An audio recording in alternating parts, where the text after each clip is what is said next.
Hello students, I welcome you all to the Rajangala education. और आज की जो हमारी वन शॉट रिवीजन क्लास होने वाली है उसमें हम लोग अपना रिवीजन स्टार्ट करेंगे for the chapter hello alkenes and hello arenes, या फिर हम बोल सकते हैं ऑर्गेनिक कंपाउंड्स कंटेनिंग हेलोजेंस।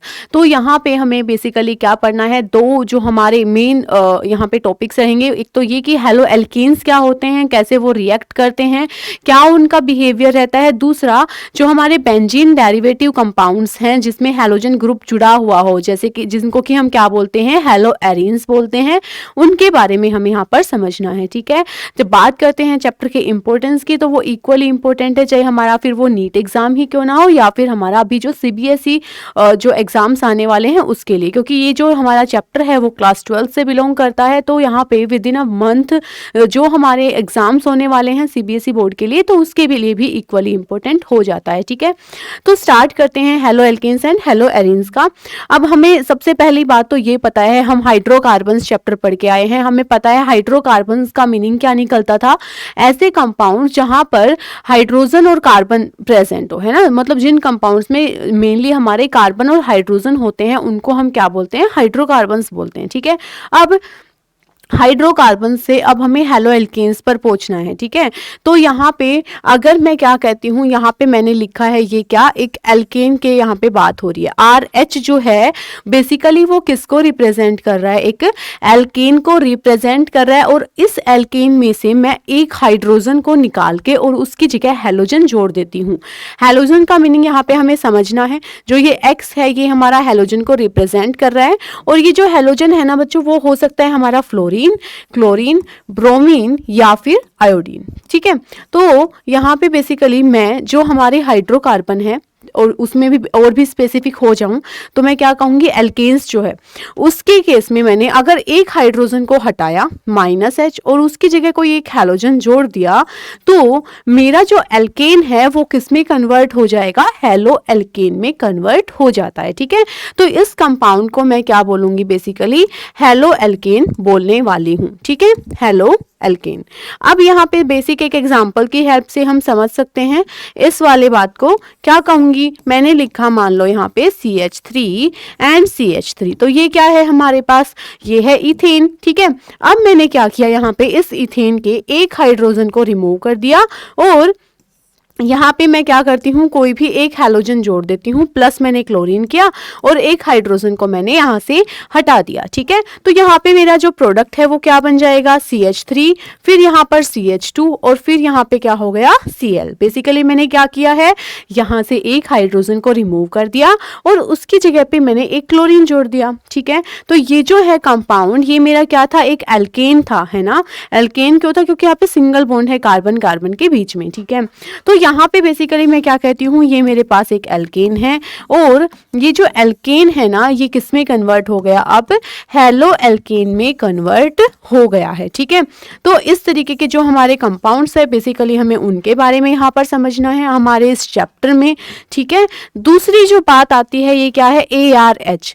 यहाँ पे क्या है, AR रिप्रेजेंट कर रहा है किसको, एरोमेटिक कंपाउंड को। एरोमेटिक कंपाउंड्स में जो है ना हमें यहाँ पे अपने जो बेंजीन रिंग कंटेनिंग कंपाउंड्स के बारे में ही पढ़ना होता है, अपने सिलेबस में इतना ही होता है। ठीक है, तो एरोमेटिक कंपाउंड में से अगर मैं एक हाइड्रोजन को हटा देती हूँ और उस हाइड्रोजन को रिमूव करके मैं वहां पर हेलोजन जोड़ देती हूँ। ठीक है, तो ये जो हमारा कंपाउंड का फॉर्मेशन हुआ, ये जो हमारा कंपाउंड बन जाएगा, इसको मैं क्या बोलूंगी कि यहाँ पर ये जो कंपाउंड मेरा बन गया ये क्या है, हेलो एरीन्स है। ठीक है, ये क्या बन गया, हेलो एरीन्स। ठीक है, तो ये बात मुझे यहाँ पे समझनी है। बेसिक एग्जाम्पल की हेल्प से कैसे समझ सकती हूँ कि मान लो मैंने यहाँ पे क्या लिया हुआ था, सिंपल सा बेंजीन लिया हुआ था और मुझे पता है कि बेंजीन के हर एक कार्बन के पास इधर एक एक हाइड्रोजन तो जुड़ा हुआ होता ही है। ठीक है, तो मैं क्या करती हूँ, किसी भी हाइड्रोजन को यहाँ से रिमूव कर देती हूँ,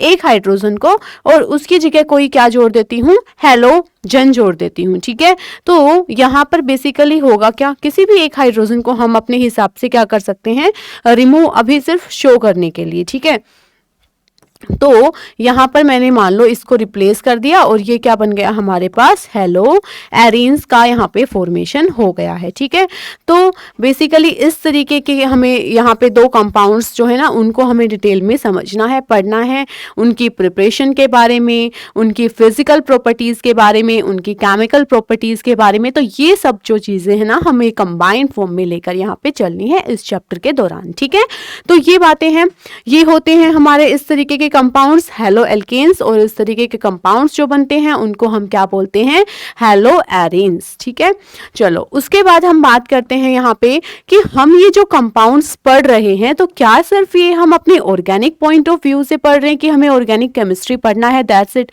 नहीं, इनकी कुछ ना कुछ एप्लीकेशंस तो होती होगी हमारी डे टू डे लाइफ में, हम इनको कुछ तो कहीं तो देखते होंगे, ऑब्जर्व करते होंगे।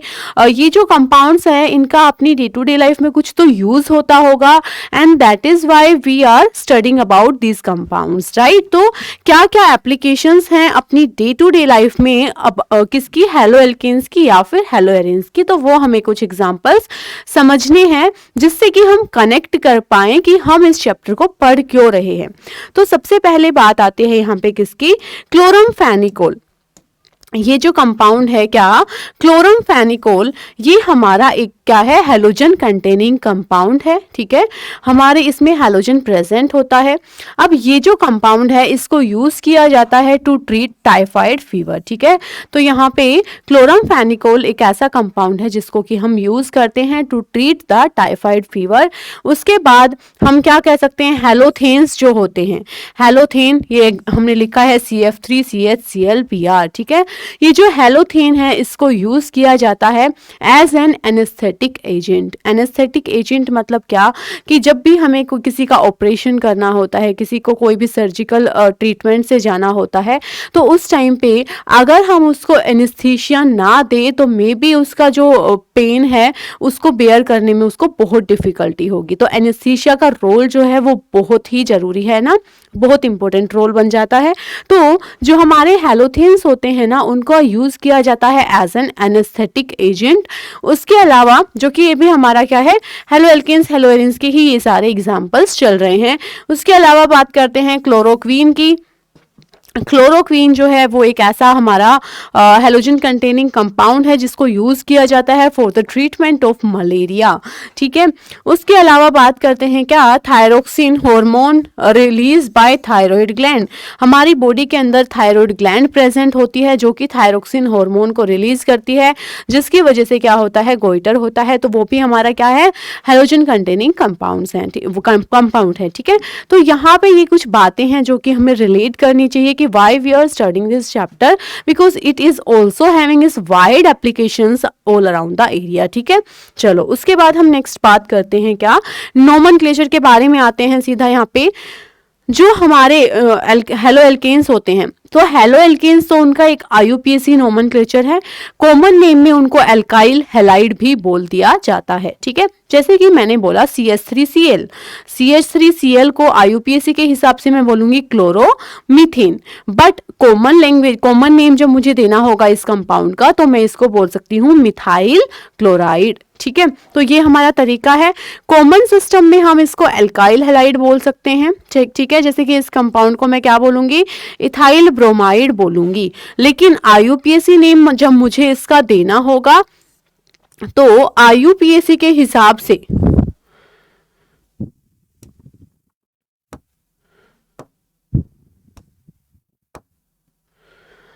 ठीक है, तो IUPAC के हिसाब से मुझे इस कंपाउंड को क्या लिखना होगा, ब्रोमोइथेन। ठीक है, तो ये बात मुझे यहाँ पे याद रख के चलनी है। उसके बाद देखो बच्चों, ये सिंपल सा है, ये जो हमारा कंपाउंड है इसको कॉमन नेम दिया जाता है आइसोप्रोपाइल क्लोराइड। अगर मुझे IUPAC नेम देना होता तो मैं इसको क्या बोलती, 2-क्लोरोप्रोपेन, क्योंकि पहले मुझे लॉन्गेस्ट चेन सेलेक्ट करनी पड़ती एंड देन मुझे पोजिशन ऑफ द सब्स्टिट्यूएंट को चेक करना पड़ता। तो यहाँ से मेरा कंपाउंड क्या बन जाता, 2-क्लोरोप्रोपेन बन जाता। उसके बाद मैं इस कंपाउंड को क्या बोलती हूँ, विनाइल क्लोराइड बोलती हूँ, है ना, विनाइल क्लोराइड बोलती हूँ। वैसे क्या बोलती मैं इसको 1 क्लोरो इथीन भी बोल सकती थी according to the IUPAC nomenclature. ठीक है, तो ये कुछ कॉमन नेम्स है जो कि हमें पता होना कंपाउंड्स के चाहिए। यहाँ पे इसको हम क्या बोलेंगे, अलाइलिक क्लोराइड। अलाइलिक क्लोराइड का मतलब क्या होता है, जब डबल बॉन्डेड कार्बन से अगले कार्बन पर हैलोजन जुड़ा होता है तो उसको क्या बोलेंगे, अलाइलिक हैलाइड बोलेंगे। ठीक है, कोई भी ग्रुप हो, ये वाली जो पोजीशन होती है ना बेसिकली कि जब डबल बॉन्ड से अगले वाले कार्बन के ऊपर कुछ जुड़ा हो, वो जो पोजीशन होती है बेसिकली उसको हम क्या बोलते हैं, अलाइलिक पोजीशन बोलते हैं। ठीक है, जो डबल बॉन्ड वाले कार्बन के साथ डायरेक्टली जुड़ा हुआ है तो उस पोजीशन को हम विनाइल पोजीशन बोलते हैं। ठीक है, ऐसे ही ट्रिपल बॉन्ड वाला जो कार्बन है उसके साथ कुछ भी जुड़ा हुआ हो सकता है ग्रुप, तो ये जो पोजीशन होती है इसको हम प्रोपगाइल पोजीशन बोल रहे हैं। तो ये हमारा क्या है, प्रोपगाइल क्लोराइड है। ठीक है, नेक्स्ट है यहाँ पे जो ये हमारा इतना ग्रुप होता है ना बेंजीन के ऊपर CH2, इसको मैं क्या बोलती हूँ, बेंजाइल बोलती हूँ। तो बेंजाइल क्लोराइड इसका नाम हो जाएगा। ठीक है, यहाँ पे ये हमारा बेंजीन है, बेंजीन के ऊपर आयोडीन जुड़ गया तो इसको क्या बोल दूंगी, आयोडोबेंजीन। ठीक है, नेक्स्ट है यहाँ पे देखो दो अल्टरनेट पोजीशन पे, पहली पोजीशन दूसरी पोजीशन, तो दो लगातार पोजीशन पे जब हमारे दो ग्रुप्स जुड़े होते हैं ना तो ये दो एडजेसेंट पोजीशंस जो होती है ना इसको मैं बोलती हूँ विसिनल पोजीशन। ठीक है, तो ये हमारे क्या हो गए, विसिनल डाइहैलाइड हो गए। ठीक है, जब एक ही कार्बन के ऊपर दो ग्रुप जुड़े हुए हों तो इस कार्बन इस पोजीशन इस कंडीशन को मैं क्या बोलती हूँ, जैमिनल। तो ये हमारी क्या स्टेट है, जैमिनल डाइहैलाइड, क्योंकि दोनों हैलोजन एक ही कार्बन पे जुड़े हुए हैं तो क्या बोलूंगी, जैमिनल डाइहैलाइड। जब दोनों हैलोजन्स हमारे एक इस कार्बन पे है एक इससे जस्ट अगले कार्बन पे है तो विसिनल डाइहैलाइड हो जाता है। ठीक है, ये हमारे कॉमन कंपाउंड है CHCl3 को जैसे हम बोलते हैं क्या, क्लोरोफॉर्म बोलते हैं सभी। उसके अलावा अगर CHBr3 होगा तो इसको क्या बोल दूंगी, ब्रोमोफॉर्म बोल दूंगी। ठीक है, ऐसे ही CHI3 होगा तो इसको क्या बोल दूंगी, आयोडोफॉर्म बोल दूंगी। ठीक है, इतनी बात मुझे यहाँ पर समझ के चलनी है। उसके बाद यहाँ पे है नेक्स्ट आईयूपीएसी के हिसाब से मैं इसको क्या बोल रही हूँ, क्लोरोइथेन। जैसे कि अभी हमने देखा भाई क्लोरो हमारा कंपाउंड है और दो कार्बन है तो क्या हो गया, क्लोरोइथेन। इसका क्या नाम हो जाएगा, यहाँ पे देखो जब भी हमें इस तरीके का कंपाउंड दिखे कि वहां पे हैलोजन भी है और डबल बॉन्ड भी है तो हमें प्रेफरेंस किसको देनी है, डबल बॉन्ड को प्रेफरेंस देनी है। ठीक है, तो इस कंपाउंड का जो नाम है वो क्या हो जाएगा, देखो इधर से जाती हूं मैं तो भी डबल बॉन्ड सेकंड पोजीशन पे आ रहा है, इधर से जाती हूं तो डबल बॉन्ड सेकंड पोजीशन पर ही आ रहा है, तो डेफिनेटली मैं इस तरफ से ही जाना प्रेफर करूंगी नंबरिंग करने के लिए। तो यहाँ पे मैं क्या बोलूंगी इसको, 1 क्लोरोब्यूट-2-इन। ठीक है, नेक्स्ट यहाँ पे क्या है, 3 क्लोरोप्रोप-1-इन। अब देखो यहाँ पे हमारे पास ऑप्शन था, इस तरफ से नंबरिंग करती तो हमारा डबल बॉन्ड पहले नंबर पे आ रहा है 1 2 3 और हेलोजन थर्ड नंबर पे, तो मुझे जो प्रेफरेंस है ना वो डबल बॉन्ड को देनी है। इस वजह से इस कंपाउंड का नाम मैंने क्या लिखा है, 3 क्लोरोप्रोप-1-इन। ठीक है, उसके बाद यहाँ पे देखते हैं क्या प्रेफरेंस फिर से हमारे क्या है, डबल बॉन्ड को मिली है, नंबरिंग हमने डबल बॉन्ड को प्रेफरेंस देते हुए ही करी है। तो हम इसको क्या बोलेंगे, 3 ब्रोमो साइक्लोहेक्स-1-इन या साइक्लोहेक्सीन। ठीक है, क्लियर है ये बात। अब उसके बाद ये जो कंपाउंड है जैसे कि अभी हम पढ़ के आए हैं पीछे, इसी कंपाउंड को मैं क्या बोल रही थी, बेंजाइल क्लोराइड बोल रही थी कॉमन नेम में, बट अभी इसका मुझे आईयूपीएसी नेम लिखना होगा तो मैं कैसे लिखूंगी, 1 क्लोरो, मतलब ये एक ही कार्बन की चेन है तो फर्स्ट पोजीशन पे क्लोरीन लगा हुआ है तो 1 क्लोरो 1 फिनाइल मीथेन। ठीक है, इसमें इस कंपाउंड को नाम लिखना है तो 1 2 3 4 एंड 5, तो 1 3 और 5 पोजीशन पे हमारे 3 हेलोजन्स जुड़े हुए हैं तो 1 3 5 ट्राइब्रोमोबेंजीन। तो ये हमारे क्या हो गए, नोमेनक्लेचर, जो कि हम इजीली कर सकते हैं जो भी हमारे हैलोजन कंटेनिंग कंपाउंड्स हैं। तो नोमेनक्लेचर वाला पोर्शन तो ना सेम है जो कि हमने जीओसी में भी देखा है, किस तरीके से हमें प्रेफरेंस देनी है कंपाउंड्स को, तो वो हम चैप्टर वाइज नोमेनक्लेचर जो है वो हमारे लिए बहुत ईजी हो जाता है अगर हमने वो वाला पोर्शन अच्छे से किया है तो। ठीक है, चलो अब उसके बाद देखते हैं नेक्स्ट आइसोमेरिज्म के बारे में। जब हम बात करते हैं यहाँ पे किसकी, आइसोमेरिज्म की, तो यहाँ पे देखते हैं कि जो हमारे हैलो एल्केन्स है उसमें हमें दो टाइप के आइसोमेरिज्म हम ऑब्टेन कर सकते हैं, ऑब्जर्व कर सकते हैं, ठीक है। तो चेन आइसोमेरिज्म बेसिकली उसमें क्या होता है, जो हमारी चेन है उसमें चेंज होता है, ग्रुप हमारा जो रहेगा सब्स्टिट्यूएंट मेन वो हमारा एज इट इज हमें रखना होता है, ठीक है। तो यहाँ पे क्या रहेगा, आइसोमेरिज्म की सबसे पहले बात हो रही है तो सेम मॉलिक्यूलर फॉर्मूला रहेगा, है ना, same molecular formula, same molecular formula, but difference जो है, डिफरेंस हमारा कहां पे आएगा, चेन में आएगा, डिफरेंस इन चेन लेंथ, है ना, चेन की लेंथ में डिफरेंस हो जाएगा। तो यहाँ पे क्या लिख सकती हूँ example, CH3 CH2 CH2 CH2 CH2 and Cl, ठीक है। तो ये हमारे पास बेसिकली क्या है, 1 2 3 4 एंड 5, ठीक है। तो ये हमारे पास क्या है, क्लोरोप्रोपेन क्लोरोपेंटेन है, ठीक है, क्लोरोपेंटेन है। अब मैंने इस क्लोरीन को ऐसे का ऐसा रखा, बस मैंने ये यहाँ से एक CH3 हटाया और यहाँ पे जोड़ देती हूँ, तो क्या बन जाएगा, CH3 CH2 CH CH3 CH2 and Cl। तो ये हमारे पास देखो क्या है कि ये CH3 उठा के मैंने इस पोजीशन पे रख दिया है, ठीक है। तो इन दोनों स्ट्रक्चर को जब मैं देखती हूँ तो मैंने क्या किया है, बेसिकली जो चेन है ना उसी के कार्बन को इधर उधर एडजस्ट किया है ना। तो इस तरीके के जो आइसोमर हमारे पास बनते हैं उसको मैं क्या बोलती हूँ, चेन आइसोमर्स बन गई है हमारे पास, ठीक है। दूसरा हमारे पास कौन सा आता है, पोजिशन आइसोमेरिज्म। पोजिशन आइसोमेरिज्म में क्या है, बेसिकली मुझे पोजीशन ऑफ ग्रुप जो है हमारा, है ना, जो हमारा फंक्शनल ग्रुप लगा हुआ है उसको मुझे चेंज करना होता है, चेन के साथ मुझे ज्यादा कोई भी चेंज नहीं करना होता, ठीक है। तो मैं यहाँ पे क्या लिख सकती हूँ, CH3 CH2 CH2 CH2 and Cl, ठीक है। तो यहाँ पे 1 2 3 4 और फर्स्ट पोजीशन पे मैंने हैलोजन ग्रुप को लगाया हुआ है। यहाँ पे मैं इसको क्या लिखती हूँ, CH3 फिर CH फिर CH, यहाँ पे Cl लगा दिया और ये क्या हो गया, CH3 लगा दिया, ठीक है। तो ये हमारा किसका एग्जाम्पल है बच्चों, पोजीशन आइसोमर का, क्योंकि मैंने जो फंक्शनल ग्रुप था ना हमारा उसकी पोजीशन को मैंने चेंज किया है। तो इस तरीके से जो आइसोमर बनता है उसको मैं क्या बोलती हूँ, पोजीशन आइसोमर बोलती हूँ। तो बेसिकली जो हमारे हैलो एल्केन्स होते हैं वहां पर जो हमारे हैलोजन कंपाउंड है वहां पे मुझे chain isomer as well as position isomer देखने को मिल सकता है, ठीक है। चलो उसके बाद हम नेक्स्ट बात करते हैं प्रिपरेशन ऑफ एल्काइल हैलाइड के बारे में, ठीक है। तो जब हम एल्काइल हैलाइड के प्रिपरेशन की बात करते हैं तो हम कैसे कैसे, मतलब हमारे जो हैलो एल्केन्स हैं उनको हम कैसे बना सकते हैं, कैसे प्रिपेयर कर सकते हैं, उस बारे में हमें यहाँ पर बात करनी है, ठीक है। तो हम क्या देखते हैं सबसे पहले कि हम अगर एल्कोहल का यूज करें तो एल्कोहल के थ्रू हम हैलो एल्केन्स का प्रिपरेशन कर सकते हैं। और ऐसा नहीं सिर्फ एक मेथड से, एल्कोहल के थ्रू हम नंबर ऑफ मेथड्स अप्लाई करके एल्कोहल के ऊपर और हम उनको हैलो एल्केन्स में चेंज कर सकते हैं बेसिकली। तो इस चीज को ना ज्यादा इस तरीके से नहीं कि ये रिएक्शन याद रखनी है, ये भी याद रखना है, ऐसे नहीं। सिंपली हमें इस तरीके से देखना है कि भाई एल्कोहल के अंदर हम क्या क्या मिला देते हैं तो वो हैलो एल्केन्स में कन्वर्ट हो जाते हैं, ठीक है।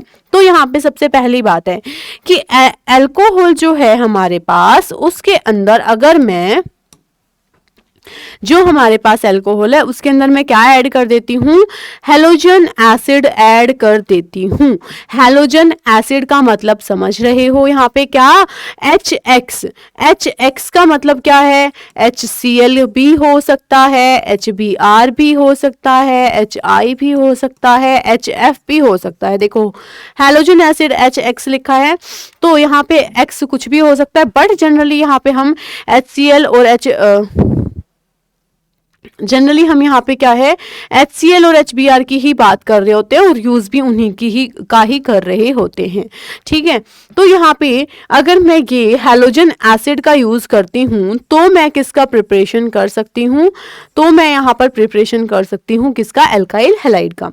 तो एल्कोहल को मैंने HCl के साथ रिएक्शन किया, साथ में मुझे यहाँ पे एनहाइड्रस एल्यूमिनियम क्लोराइड भी लेना पड़ेगा इस रिएक्शन के दौरान, क्योंकि ये जो एनहाइड्रस AlCl3 है ना, ये हेल्प करता है जो हमारा एल्केन और ऑक्सीजन के बीच में, कार्बन और ऑक्सीजन के बीच में जो बॉन्ड होता है ना, उसको तोड़ने में हेल्प करवाता है, उसकी क्लीवेज में हेल्प करवाता है, ठीक है। तो यहाँ पे मैंने अल्कोहल लिया और उसके HCl के साथ एसिड एनहाइड्रस AlCl3 के प्रेजेंस में मैंने रिएक्शन करवाई, तो क्या होगा, यहाँ से OH हट जाएगा और यहाँ पे Cl जुड़ जाएगा, तो क्या बन जाएगा, CH3 CH2 एंड Cl, और बाहर क्या निकल जाएगा, H2O।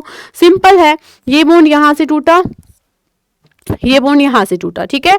CH3 CH2 के साथ क्लोरीन जुड़ेगा, बेसिक सी बात है, पॉजिटिव पोर्शन के साथ नेगेटिव पोर्शन जुड़ता है, और H के साथ OH जुड़ के क्या बन जाएगा, वाटर का फॉर्मेशन यहाँ पे हो जाएगा, ठीक है। फिर उसके बाद ऐसे ही यहाँ पे लेती हूँ मैं सेम कंडीशन, तो मुझे क्या मिल जाएगा, CH3 CH CH3, और यहाँ पे क्या बन गया, क्लोरीन का फॉर्मेशन मुझे देखने को मिल गया है, ठीक है, क्लोरीन यहाँ पे जुड़ गया। बट मुझे ये चीज ध्यान रखनी है बच्चों की, जो हमारे प्राइमरी और सेकेंडरी अल्कोहल का यूज करके, ये हमारा कैसा अल्कोहल था, प्राइमरी अल्कोहल था, ये हमारा सेकेंडरी अल्कोहल था। तो प्राइमरी और सेकेंडरी अल्कोहल का यूज करके मैं प्राइमरी हैलाइड और सेकेंडरी अल्काइल हैलाइड बना सकती हूँ, बट टर्शरी अल्कोहल को यूज में जब करती हूँ तो वहां पे मुझे क्या है, डिहाइड्रेशन देखने को मिलता है, और वहां पे मुझे ऑब्टेन हो जाती है क्या, एल्कीन, इंस्टेड ऑफ मुझे टर्शरी अल्काइल हैलाइड मिलने के, मुझे यहाँ पे एल्कीन मिलने के चांसेस जो हैं वो थोड़े ज़्यादा रहते हैं। तो इस वजह से tertiary alkyl halide, tertiary alcohol के थ्रू मैं टर्शरी अल्काइल हैलाइड बनाना प्रेफर नहीं करती हूँ, ठीक है। तो ये पॉइंट्स हमें याद रखने हैं यहाँ पे। अब उसके बाद मैं यहाँ पे देखती हूँ कि अगर मैंने अल्कोहल को लिया और अल्कोहल को मैंने रिएक्ट करवाया किसके साथ, KBr के साथ, ठीक है, और साथ में क्या है, H2SO4 है, तो होगा क्या, यहाँ पे कुछ नहीं है, KBr और H2SO4 मिलके बनाएंगे तो HBr ही, ठीक है ना, और साथ में ये K2SO4 वगैरह बन जाएगा, बट HBr तो बनेगा। तो जैसे यहाँ पे HX का यूज करके RX बन जाता था, तो यहाँ पे ओवरऑल मैं क्या कह सकती हूँ कि यहाँ पर भी हमारा फॉर्मेशन तो किसका होगा, हैलोजन एसिड का ही फॉर्मेशन होगा, ठीक है, हैलोजन एसिड वाली ही रिएक्शन होगी। बस जो हैलोजन एसिड है उसका इन सीटू प्रिपरेशन हमें देखने को मिल रहा है, ठीक है। इन सीटू प्रिपरेशन का मतलब क्या है कि रिएक्शन के दौरान ही हमारा हैलोजन एसिड बन रहा है और रिएक्शन के दौरान ही फिर वो अटैक कर देगा। तो KBr और H2SO4 मिलके HBr वगैरह बनाएंगे और फिर वो इस अल्कोहल के ऊपर अटैक करके क्या बना देंगे, CH3 CH2Br का फॉर्मेशन कर देंगे, ठीक है। तो बेसिकली ये हमारा यहाँ पे प्रोडक्ट हमें ऑब्टेन हो जाएगा। उसके बाद हम बात करते हैं कि अगर हम अल्कोहल को PCl5 के साथ रिएक्ट कर देते हैं तो भी हमारा अल्काइल हैलाइड बन सकता है, ठीक है। एक्स्ट्रा जो प्रोडक्ट है वो तो बनेंगे ही बनेंगे डेफिनेटली, हमारे यहाँ पे POCl3 वगैरह है, HCl वगैरह है, ये सब तो बन जाएंगे, बट जो मेन प्रोडक्ट है उस पर हमें फोकस करना है कि अगर हम अल्कोहल के अंदर PCl5 डालते हैं तो भी हमारा अल्काइल हैलाइड बन जाता है, अगर हम अल्कोहल के अंदर PCl3 डालते हैं तो भी हमारा अल्काइल हैलाइड का फॉर्मेशन हमें देखने को मिल रहा होता है, ठीक है। अब तुम मान लो PCl3 डालने के बजाय, डायरेक्टली डालने के बजाय फॉस्फोरस और ब्रोमीन का जो मिक्सचर है वो डाल दो, तो भी P4 और Br2 मिलके PBr3 बनाएंगे ना, तो PBr3 से रिएक्शन जब अल्कोहल की होती है तो किसका फॉर्मेशन होगा, अल्काइल हैलाइड का। तो यहाँ पर भी हमारा जो प्रोडक्ट है वो क्या बन जाएगा, RBr बन जाएगा, ठीक है। उसके बाद नेक्स्ट है हमारा अल्कोहल की रिएक्शन, अगर हम किसके साथ करते हैं, SOCl2 के साथ। SOCl2 क्या होता है, थायोनाइल क्लोराइड, क्या होता है, थायोनाइल क्लोराइड। इसके साथ अगर हम रिएक्शन करते हैं किसकी, अल्कोहल की, इन प्रेजेंस ऑफ pyridine, तो सेम हमारा यहाँ पर भी किसका फॉर्मेशन हमें देखने को मिलता है, RCl का, प्लस SO2 गैस बाहर निकल जाएगी और प्लस यहाँ पे HCl बाहर निकल जाएगी गैस की फॉर्म में, ठीक है। तो अब यहाँ पे मुझे एक चीज क्या समझनी है, देखो SO2 जो है वो भी गैस की फॉर्म में यहाँ से बाहर निकल गई और HCl जो साइड में बना वो भी गैस की फॉर्म में बाहर निकल गया। तो यहाँ पे मुझे एक्सक्लूसिवली जो हमारा एल्काइल हैलाइड है ना वो हमें देखने को मिल रहा होता है। ठीक है, तो यहाँ पे क्या है, ये जो हमारा मेथड है ना, अल्कोहल को जब मैं थायोनाइल क्लोराइड के साथ रिएक्ट करती हूँ तो मुझे एल्काइल हैलाइड का फॉर्मेशन देखने को मिलता है। और वो भी कौन से एल्काइल हैलाइड का, क्लोरोएल्केन्स का देखने को मिल रहा होता है फॉर्मेशन, क्लोरीन जुड़ता है। तो अगर मुझे कभी भी मुझे एल्काइल क्लोराइड्स बनाने हैं तो SOCl2 के साथ रिएक्शन करके मैं बना सकती हूँ। ये हमारा जो है प्रिपरेशन करने का सबसे बेस्ट मेथड माना जाता है। ठीक है, तो बेसिकली मुझे ये सारे जो पॉइंट्स है वो पता होना चाहिए अल्कोहल से रिलेटेड। ठीक है, क्या क्या पॉइंट्स थे हमारे ये सारे वो देख लेते हैं एक बार कि अल्कोहल जो है उसकी रिएक्शन मैं हैलोजन एसिड्स के साथ करती हूँ, HCl HBr वगैरह के साथ, तो मुझे यहाँ पे एल्काइल हैलाइड मिल जाएंगे। ठीक है, तो पहला तो हैलोजन एसिड हो गया, दूसरा PCl5 के साथ रिएक्शन करूंगी अल्कोहल की तो भी मुझे एल्काइल हैलाइड मिल जाएगा। PBr5 PCl5 लेती हूँ तो भी मुझे एल्काइल हैलाइड मिल जाएगा। SOCl2 के साथ रिएक्शन करती तो एल्काइल क्लोराइड मुझे यहाँ पे मिलेगा, उसका फॉर्मेशन मुझे देखने को मिल जाएगा। और जो एल्काइल क्लोराइड्स है ना उसके बनाने के लिए SOCl2 के साथ रिएक्शन करना सबसे बेस्ट मेथड माना जाता है, क्योंकि यहाँ पे दो एक्स्ट्रा प्रोडक्ट निकलते हैं SO2 और HCl, जो दोनों हमारे यहाँ पे क्या है, गैसियस फॉर्म में होते हैं, जो इजीली एस्केप हो जाते हैं फ्रॉम द सॉल्यूशन, जो जिससे कि हमें प्योर हमारा एल्काइल हैलाइड जो कि हमें चाहिए वो मिल जाता है। ठीक है, तो ये बातें हमें याद रखनी है। एनहाइड्रस AlCl3 की प्रेजेंस होनी जरूरी है जब तुम हैलोजन एसिड्स के साथ रिएक्शन करोगे, क्योंकि वो हेल्प करता है हमारे जो ROH के बीच का जो बॉन्ड है ना उसको ब्रेक करने में। ठीक है, बेसिकली ये पॉइंट्स हमारे यहाँ से हमें निकाल के चलने हैं। दूसरी बात ये, हमने यहाँ पे जितनी भी रिएक्शन देखी ना, यहाँ पे हमने या तो एल्काइल ब्रोमाइड्स का फॉर्मेशन किया है या तो हमने एल्काइल क्लोराइड्स का फॉर्मेशन किया है। फ्लोराइड और आयोडाइड हमें यहाँ पे फॉर्म होते हुए नहीं दिखाई दिए हैं।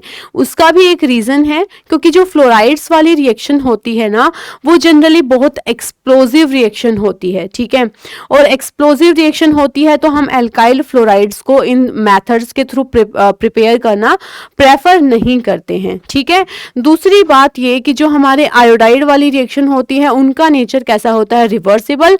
तो अगर हम वो बनाना चाहते हैं एल्काइल आयोडाइड्स तो वहां पे हमें फिर साथ में ऑक्सीडाइजिंग एजेंट का यूज करना पड़ता है, जो कि हमारा क्या करें, यहाँ पे आयोडीन को फर्दर ऑक्सीडाइज कर दे। ठीक है, तो ये बातें हमें यहाँ से साथ लेकर चलनी है।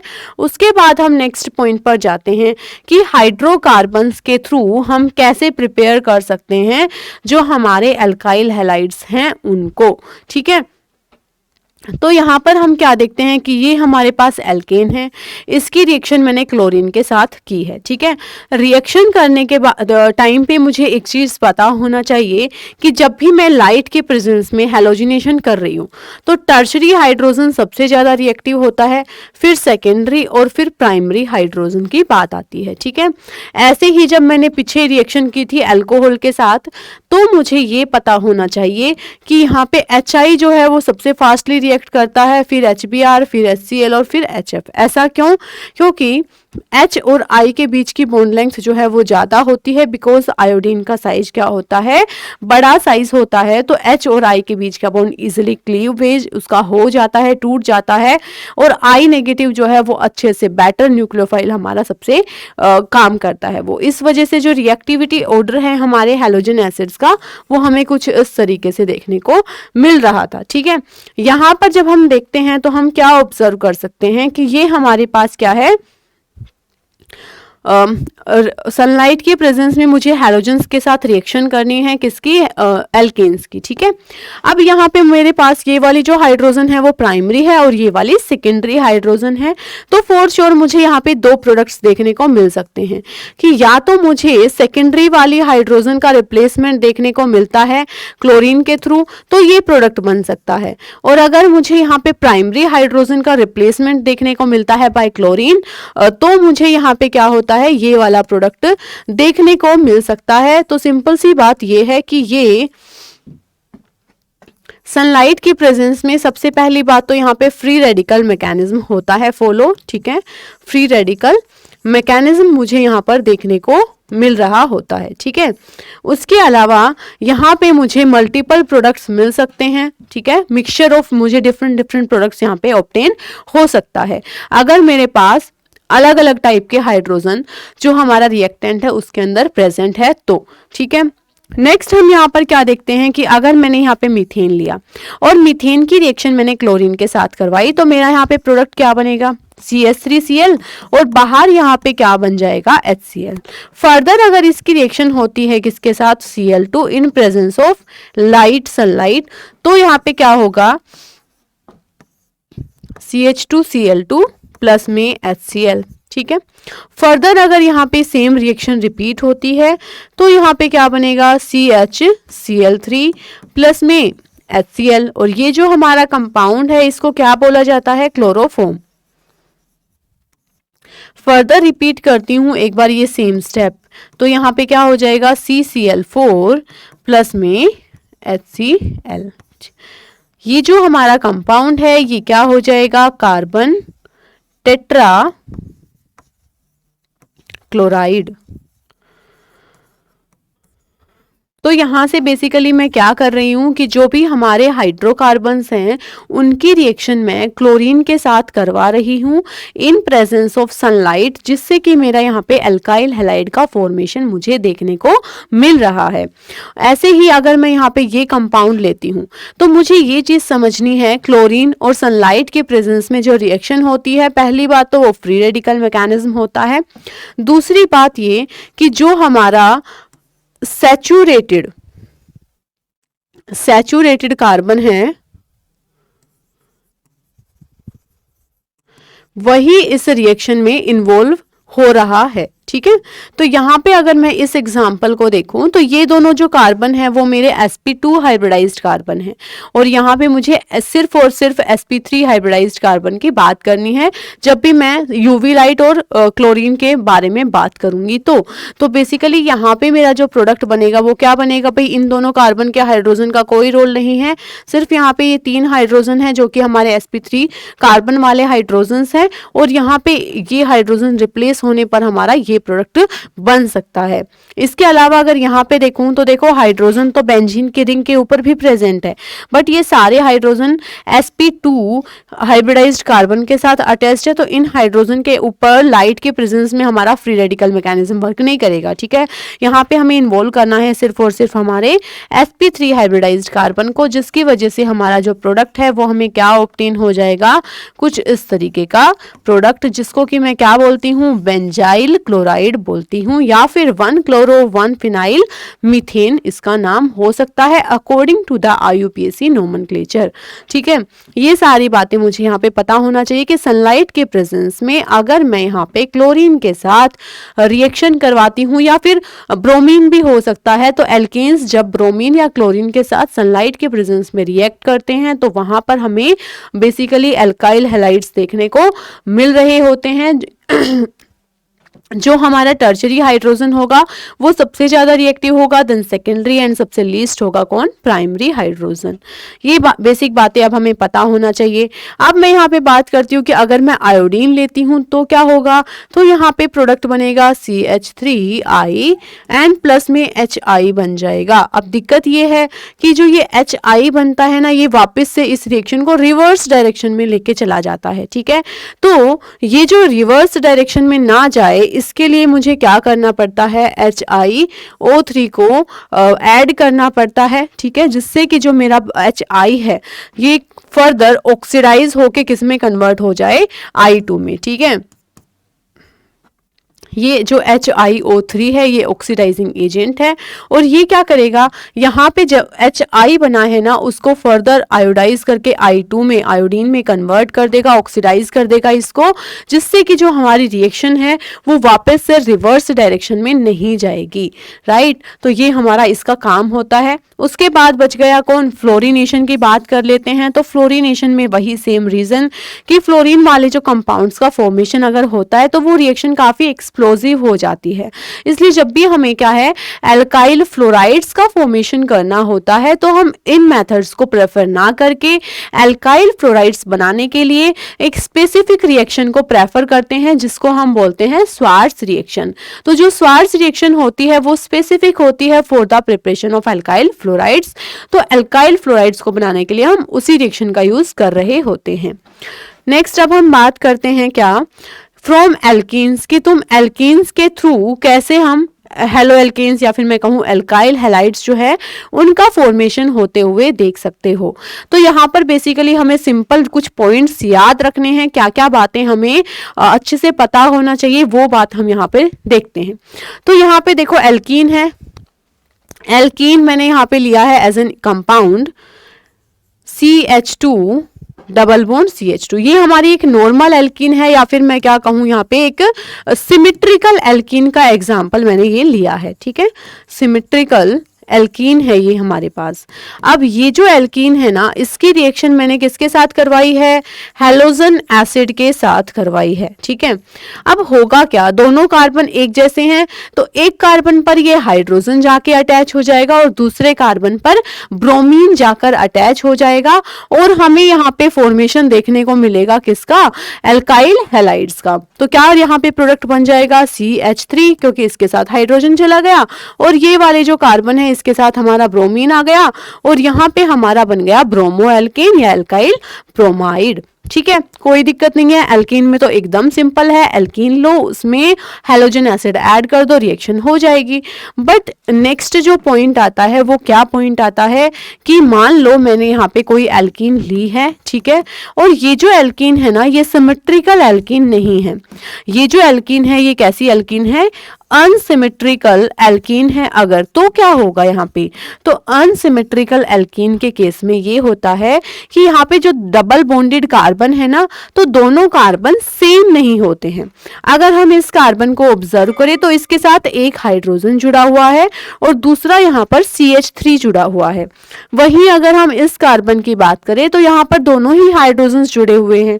जब हम इसकी रिएक्शन करवाएंगे, मान लो मैंने इसकी रिएक्शन करवाई किसके साथ, HCl के साथ। अब यहाँ पे आता है हमारा एक रूल, जिस रूल को हम क्या बोलते हैं, मार्केनिकोव रूल बोलते हैं, ठीक है। ये पॉइंट हमें यहाँ पे ऐड कर लेना है, इस रूल को अच्छे से याद भी रखना है, इसको हम बोलते हैं मार्केनिकोव्स rule.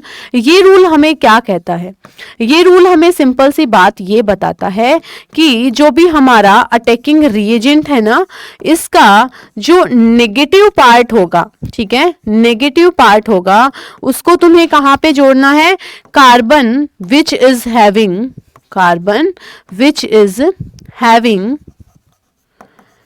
less number of hydrogen.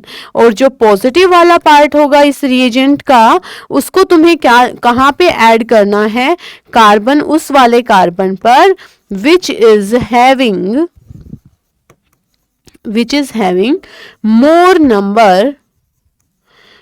having more number of hydrogen, ठीक है। सिंपल सा पॉइंट है मार्केनिकोव रूल का, ये हमें समझ के चलना है। तो यहाँ पे हम क्या देखते हैं, इस कार्बन के पास एक हाइड्रोजन है और HCl को हम देखें तो H के ऊपर पॉजिटिव चार्ज है और Cl के ऊपर नेगेटिव चार्ज है। तो जो हमारा नेगेटिव वाला पार्ट है ना उसको हमें इस कार्बन के साथ जोड़ना है जिसके पास लेस नंबर ऑफ हाइड्रोजन है। तो सिंपल से पॉइंट है हमारा क्या प्रोडक्ट बनेगा, CH3 CHCl CH3, ठीक है, हो गया यहाँ से। तो इस तरीके से हमें प्रोडक्ट का फॉर्मेशन करना होता है। अब यहाँ पर बात आती है क्या कि अगर मान लो मैं यहाँ पे ये कंडीशन लेकर चलती हूं कि मेरे पास इस तरीके की ही कोई अनसिमेट्रिकल एल्कीन थी, CH3 C double bond CH3 ठीक है। और यहाँ पे मुझे HBr का एडिशन करना है, तो नॉर्मल कंडीशंस में तो ब्रोमीन जो है वो बीच वाले कार्बन के साथ जुड़ेगा, हाइड्रोजन साइड वाले कार्बन के साथ जुड़ेगा। बट मैंने HBr के साथ साथ यहाँ पे मैंने कोई परऑक्साइड यूज कर ली। परऑक्साइड मतलब H2O2 हो सकता है, ठीक है, या फिर क्या हो सकता है, बेंजोइल परऑक्साइड हो सकती है। कोई भी अगर मैं यहाँ पे क्या करती हूं, परऑक्साइड का यूज कर लेती हूं, तो उस कंडीशन में हमारा क्या लगता है, फिर एंटी मार्केनिकोव रूल लगता है। एंटी मार्केनिकोव रूल लग जाता है। एंटी मार्केनिकोव रूल हमें क्या कहता है कि नेगेटिव पार्ट को वहां पे भेजो जहां पे क्या है, मोर हाइड्रोजन प्रेजेंट है, उस वाले कार्बन के पास भेजना है, बिल्कुल उल्टा कर देना है। तो यहाँ पे HBr मैंने लिया और साथ में अगर तुम्हें परऑक्साइड लिखा दिख जाए तो मुझे फिर क्या प्रोडक्ट बनाना पड़ेगा भाई, नेगेटिव वाले पार्ट को ज्यादा हाइड्रोजन वाले कार्बन के साथ जोड़ देना है और हाइड्रोजन को उस कार्बन के साथ जिसके पास कम हाइड्रोजन प्रेजेंट है वहां पे, ठीक है। तो बेसिकली जो हमारा अगर HBr परऑक्साइड इफेक्ट जो है वो सिर्फ और सिर्फ कहां पे लगता है, HBr के ही केस में लगता है, HCl वगैरह पे परऑक्साइड इफेक्ट नहीं लगेगा, ठीक है। तो HBr दे रखा है और साथ में अगर परऑक्साइड दिख जाए तो हमें एंटी मार्केनिकोव रूल के अकॉर्डिंग प्रोडक्ट बनाना है। और अगर मान लो हमें क्या है यहाँ पे नॉर्मल HCl वगैरह दिख जाए या HBr नॉर्मली कंडीशन में दिख जाए तो फिर वहां पे मार्केनिकोव रूल के अकॉर्डिंग हमें वहां पे प्रोडक्ट का फॉर्मेशन कर देना है। क्लियर है। अब उसके बाद है नेक्स्ट हमारे पास यहाँ पे कि अगर मान लो हमारे पास एल्कीन है और वहां पे मैं X2 लेती हूँ, X2 यहाँ पे कोई भी हो सकता है, हेलोजन Cl2, Br2 और CCl4 यहाँ पे एज अ सोलवेंट मैंने लिया हुआ है साथ में, तो Br2 ले लिया साथ में CCl4 ले लिया, तो सिंपल है, एडिशन रिएक्शन हो जाएगी।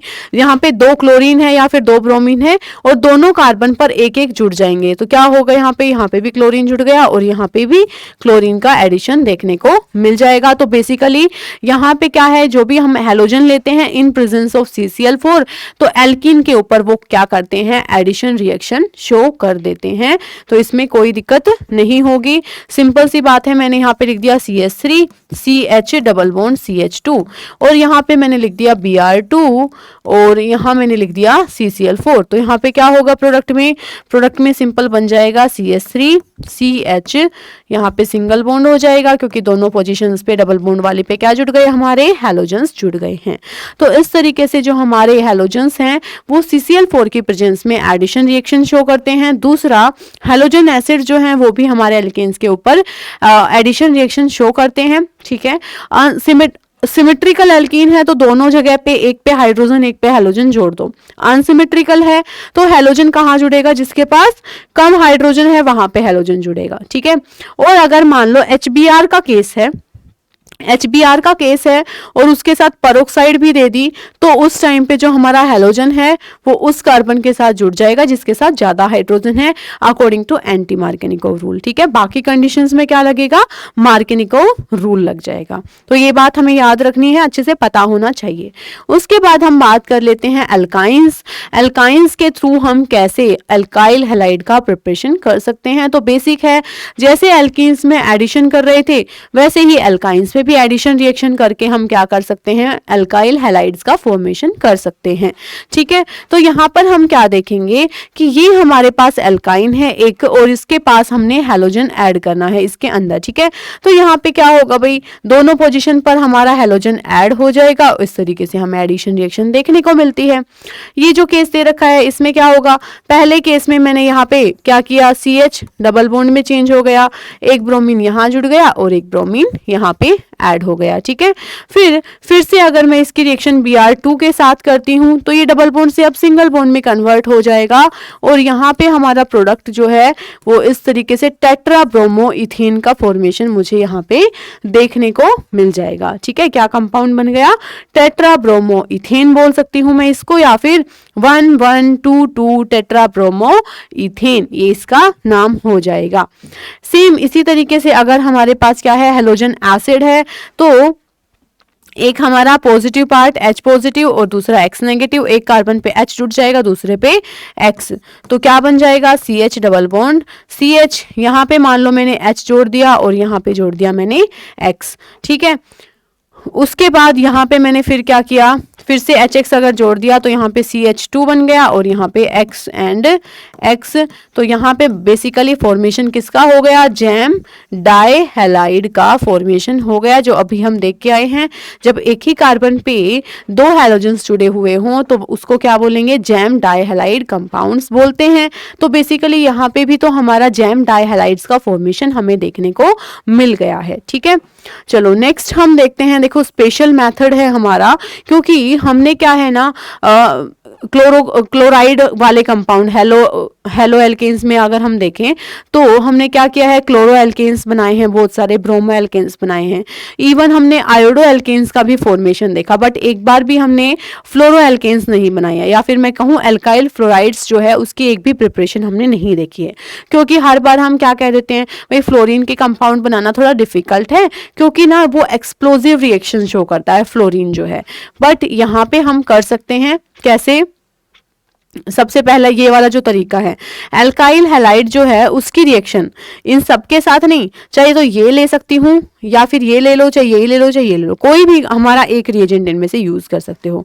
चाहे एल्काइल हैलाइड, कोई भी एल्काइल हैलाइड, मतलब आर यहाँ पे क्लोरो कंपाउंड हो या ब्रोमीन जुड़ा हो, कुछ भी जुड़ा हुआ हो, एक एल्काइल हैलाइड मैंने ले लिया, ठीक है। उसकी रिएक्शन चाहे मैं किसी के साथ भी करवा सकती हूँ, AgF के साथ, ठीक है, SbF3, CaF3, Hg2F2, इनमें से कोई एक रिएजेंट ले लेती हूँ, तो यहाँ पे मुझे किसका फॉर्मेशन देखने को मिल सकता है, फ्लोरो एल्केन्स का।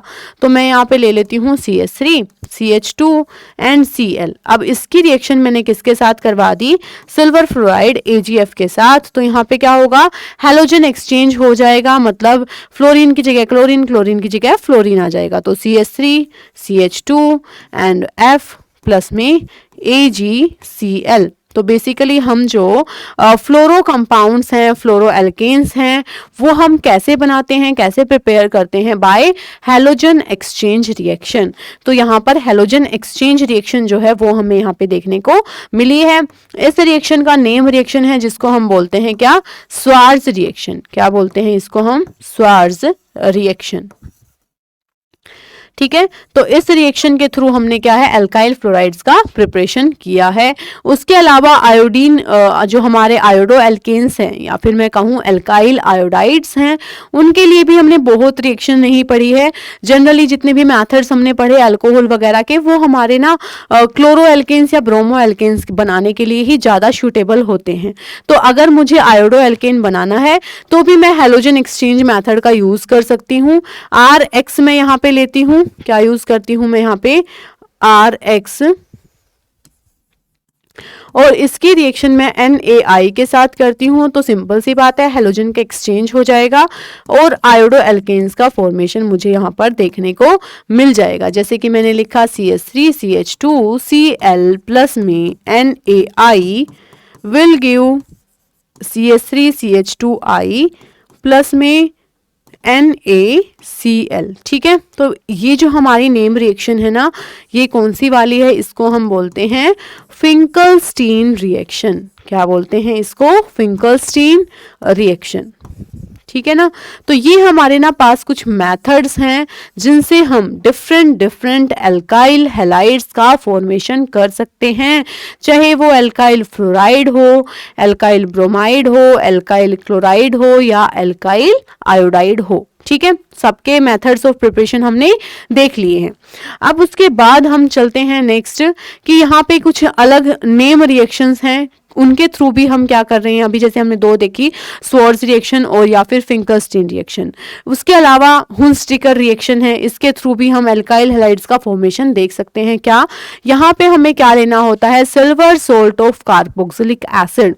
कार्बोक्सिलिक एसिड हमारे पास क्या होता है, RCOOH, ये क्या है, कार्बोक्सिलिक एसिड। इसके जो H है ना, इसको मैं रिप्लेस कर दूं अगर सिल्वर से, तो क्या बन जाता है, silver salt of carboxylic carboxylic acid, और इसकी रिएक्शन अगर मैं ब्रोमीन के साथ कर देती हूँ तो मेरे यहाँ पे क्या फॉर्मेशन होता है, ब्रोमो एल्केन का फॉर्मेशन होता है या एल्काइल ब्रोमाइड का फॉर्मेशन मुझे देखने को मिल रहा होता है। ठीक है, तो ये जो हमारी रिएक्शन है ये एक नेम रिएक्शन है जिसको बोला जाता है हुन्स-डिकर रिएक्शन। ठीक है, उसके बाद है अगर मैंने silver salt of carboxylic acid लिया और इसकी रिएक्शन मैंने आयोडीन के साथ करवाई, देखो ब्रोमीन के साथ करवाई तो हुन्स-डिकर रिएक्शन है, आयोडीन के साथ करवाई इन प्रेजेंस ऑफ CCl4, तो यहाँ पे हमारा क्या है, देखो एस्टर का फॉर्मेशन मुझे देखने को मिल रहा होता है। किसका फॉर्मेशन देखने को मिलता है,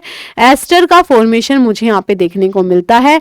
ये जो नेम रिएक्शन है इसको मैं क्या बोलती हूँ, बिर्नबाउम-सिमोनिनी रिएक्शन। ठीक है, कौन सी रिएक्शन है ये, बिर्नबाउम-सिमोनिनी रिएक्शन। ये जो रिएक्शन है वो मुझे एस्टर बनाने के लिए हेल्प कर रही होती है। एस्टर अगर मुझे बनाना है तो मैं इस रिएक्शन की हेल्प से डेफिनेटली प्रिपेयर कर सकती हूँ। राइट, तो ये भी हमें याद रखनी है, नेम रिएक्शंस भी काफी इंपॉर्टेंट हो जाती है। अब एल्काइल हैलाइड्स या फिर मैं कहूँ हेलो एल्केन्स जो हैं उनके मेथड ऑफ प्रिपरेशन तो हमने काफी देख लिए हैं। ठीक है, अब हम बात करते हैं कि हम एराइल हैलाइड्स का प्रिपरेशन कैसे कर सकते हैं। तो सिंपल है, बेंजीन ले लेंगे। ठीक है, बेंजीन में मैं ऐड कर देती हूँ क्या, क्लोरीन, और यहाँ पे हमें ऐड करना है किसके प्रेजेंस में, ये जो प्रोसेस होगा वो किसके प्रेजेंस में होगा, FeCl3 या फिर AlCl3 वगैरह भी ले सकते हो, ये हमारे लेविस एसिड्स होते हैं, इनकी प्रेजेंस में हमें ये रिएक्शन यहाँ पे करनी है। तो हमारा यहाँ पे फॉर्मेशन किसका देखने को मिलेगा, क्लोरोबेंजीन का फॉर्मेशन मुझे देखने को मिल जाएगा। ठीक है, बना लिया मैंने एक एराइल हैलाइड। अगर मैंने ये क्लोरीन एक्सेस में लिया ना तो मेरा यहाँ पे मेन जो प्रोडक्ट है वो तो बनेगा ही बनेगा, उसकी ऑर्थो पोजीशन पे और क्लोरीन भी जुड़ सकता है या फिर उसकी पैरा पोजीशन पे भी क्लोरीन जुड़ सकता है। तो इस तरीके का कंपाउंड मुझे देखने को यहाँ पर मिल जाएगा। ठीक है, क्यों ऐसा हुआ, ऑर्थो और पैरा पोजीशन पर क्लोरीन जुड़ गया, क्योंकि एक बार तो क्लोरो एल्केन्स का फॉर्मेशन हो जाएगा, बट तुमने एक्सेस में क्लोरीन लिया अगर, तो ये जो क्लोरो एल्केन बना है ना वो हमें पता है जो क्लोरीन ग्रुप होता है वो क्या होता है, ऑर्थो पैरा डायरेक्टिंग होता है। तो उसकी ऑर्थो और पैरा पोजीशन के ऊपर भी क्लोरीन जुड़ जाएगा और हमें यहाँ पे इस तरीके से प्रोडक्ट देखने को मिल जाएगा अगर क्लोरीन हमने एक्सेस में लिया तो। ठीक है, ऐसे ही अगर मैं यहाँ पे बात करूँ कि यहाँ पे क्या है, हमारे पास टोल्यूइन है और यहाँ पे मैंने यूज किया Cl2 in presence of FeCl3, तो यहाँ पर क्या होगा, तो यहाँ पर सिंपल सा है हमारा, फिर से क्या इस तरीके का ही प्रोडक्ट हमें देखने को मिल जाएगा, क्योंकि ये भी हमारा ऑर्थो पैरा डायरेक्टिंग ग्रुप है। उसके अलावा यहाँ पे HNO3, देखो आयोडोबेंजीन अगर मुझे बनाना है तो बन तो जाएगा, कोई दिक्कत नहीं है, यहाँ पे I2 की प्रेजेंस होनी चाहिए। बट यहाँ पे जब मैं रिएक्शन करती हूँ तो HNO3 नाइट्रिक एसिड की प्रेजेंस में करती हूँ, क्योंकि ये क्या है, ऑक्सीडाइजिंग एजेंट है। ऑक्सीडाइजिंग एजेंट क्यों यूज करना पड़ा मुझे, क्योंकि यहाँ पे जो हाइड्रोजन यहाँ से निकलेगा ना तो साइड प्रोडक्ट में HI बनेगा और इस HI को अगर मैंने फर्दर ऑक्सीडाइज नहीं किया तो HI की वजह से ये जो रिएक्शन है वो रिवर्सिबल हो जाती है। इस वजह से मुझे यहाँ पे HNO3 का यूज करना पड़ेगा टू प्रिपेयर आयोडोबेंजीन। क्लियर। उसके बाद नेक्स्ट मैं यहाँ पे देखती हूँ कि अगर मैंने, देखो अगर मैं टोल्यूइन को रिएक्ट कर रही थी Cl2 के साथ इन प्रेजेंस ऑफ FeCl3, तो मुझे पता है ये जो CH3 ग्रुप है ये ऑर्थो पैरा डायरेक्टिंग है, तो ये प्रोडक्ट बन जाएगा। लेकिन अगर मैंने यहाँ पे Cl2 क्लोरीन के साथ रिएक्शन की इन प्रेजेंस ऑफ सनलाइट, तो मुझे ये भी पता है कि अभी मैं देख के आई हूँ कि क्लोरीन सनलाइट की प्रेजेंस में जब रिएक्शन होती है तो यहाँ पे sp3 हाइब्रिडाइज्ड जो कार्बन होता है वही उसी के हाइड्रोजन पार्टिसिपेट करते हैं इन द रिएक्शन। तो मतलब सिंपल सी बात है, ये वाले जो हाइड्रोजन है इनकी रिएक्शन मुझे देखने को मिलेगी और यहाँ पर प्रोडक्ट क्या बन जाएगा, बेंजीन, और यहाँ पे बन जाएगा CH2Cl। ठीक है, यहाँ पे अगर मैं रिएक्शन करती हूँ तो मुझे फिर से पता है कि या तो ये दो कार्बन्स हैं वही हमारे क्या हैं, एलिजिबल हैं रिएक्शन को करने के लिए, क्योंकि यही दो कार्बन हमारे sp3 हाइब्रिडाइज्ड कार्बन हैं। तो और Cl2HNO के प्रेजेंस में जो हमारे sp3 हाइब्रिडाइज्ड हाइड्रोजन कार्बन हैं उन्हीं के हाइड्रोजन रिएक्शन में पार्टिसिपेट कर सकते हैं। तो यहाँ पे दोनों में से फिर मुझे ये भी पता है टर्शरी हाइड्रोजन जो है वो सबसे ज्यादा रिएक्टिव होता है, फिर फिर सेकेंडरी और फिर प्राइमरी हाइड्रोजन। ठीक है, तो ये वाला जो है वो कौन सा हाइड्रोजन है बच्चों, सेकेंडरी हाइड्रोजन है, और ये वाला जो है वो प्राइमरी है। तो ज्यादा रिएक्टिव कौन सा होगा, सेकेंडरी।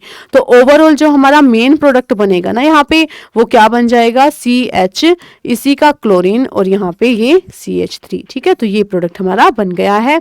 अब यहाँ पे अगर मैं देखूं तो यहाँ पर क्या होगा, SO2Cl2 के प्रेजेंस में फिर यहाँ पे हमें क्या देखने को मिलेगा, CH2Cl। मतलब सिंपल सी बात है, यहाँ पे जो हमारा CH3 है उसमें से एक हाइड्रोजन रिप्लेस हो जाएगा, SO2HCl बाहर निकल जाएगा, और यहाँ पे क्या जुड़ जाएगा, क्लोरीन जुड़ जाएगा। ठीक है, तो ये रिएक्शंस हमें याद रखनी है for the preparation of aryl halides. अब उसके बाद हमें क्या करना है, रिएक्शंस करनी है। कैसे हमें रिएक्शंस कर सकते हैं, नेक्स्ट टॉपिक है ये हमारा। अब उसके बाद हमें क्या देखना है कि भाई और क्या क्या तरीके हैं जिसके थ्रू हम प्रिपरेशन कर सकते हैं जो एराइल हैलाइड्स हैं उनका। तो यहाँ पे सिंपल सी बात है, अगर मैं यहाँ पे स्टार्ट करती हूँ किससे, एनिलीन से। ठीक है, ये हमारा कंपाउंड है बेंजीन के ऊपर NH2। इस कंपाउंड को मैं क्या नेम देती हूँ, एनिलीन। अगर मैं यहाँ पे एनिलीन का यूज़ करती हूँ और इसकी रिएक्शन मैं करवाती हूँ किसके साथ, NaNO2 सोडियम नाइट्रेट प्लस में HCl, इसके मिक्सचर से। देखो हम एरो पर लिख सकते हैं इसको NaNO2 प्लस में HCl, या फिर देखो तुम्हें पता होना चाहिए भाई NaNO2 और HCl, यहाँ पे लिखती हूँ NaNO2 और HCl जो है ना वो आपस में रिएक्ट जब करेंगे तो क्या बनाएंगे, NaCl प्लस में HNO2। ठीक है, तो यहाँ पे तुम्हें एरो के ऊपर इस तरीके से HNO2 भी लिखा हुआ दिख सकता है, तो कंफ्यूज नहीं होना है। चाहे एनिलीन की रिएक्शन हमें NaNO2 प्लस HCl लिखी दिखे, चाहे HONO लिखा दिखे, एक ही बात है। तो यहाँ पे किसका प्रिपरेशन हो जाता है बच्चों, काफी इंपॉर्टेंट रिएक्शन ये हमारी हो जाती है। बेंजीन के ऊपर अटैच हो जाएगा N2 पॉजिटिव Cl नेगेटिव।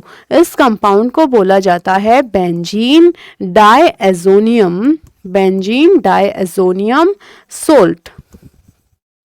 ठीक है, इस कंपाउंड को बोला जाता है बेंजीन डायएज़ोनियम सोल्ट। इस बेंजीन डायएज़ोनियम सोल्ट का यूज करके हम सारे जो हमारे एराइल हैलाइड्स हैं उनका प्रिपरेशन इजीली कर सकते हैं। That is why this reaction is very important for us.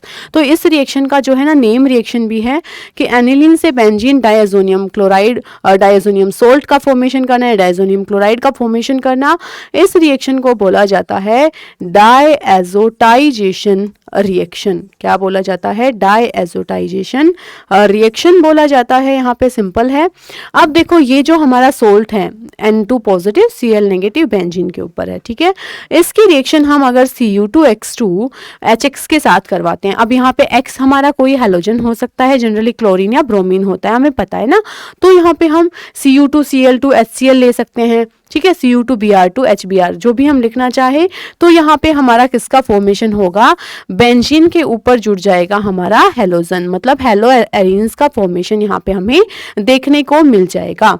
ठीक है, तो ये जो हमारी रिएक्शन होती है ना, जब हम Cu2X2 और HX का यूज करते हैं, इस रिएक्शन को बच्चों बोला जाता है क्या, सैंड मेयर रिएक्शन। ठीक है, सैंड मेयर रिएक्शन बोला जाता है इसको।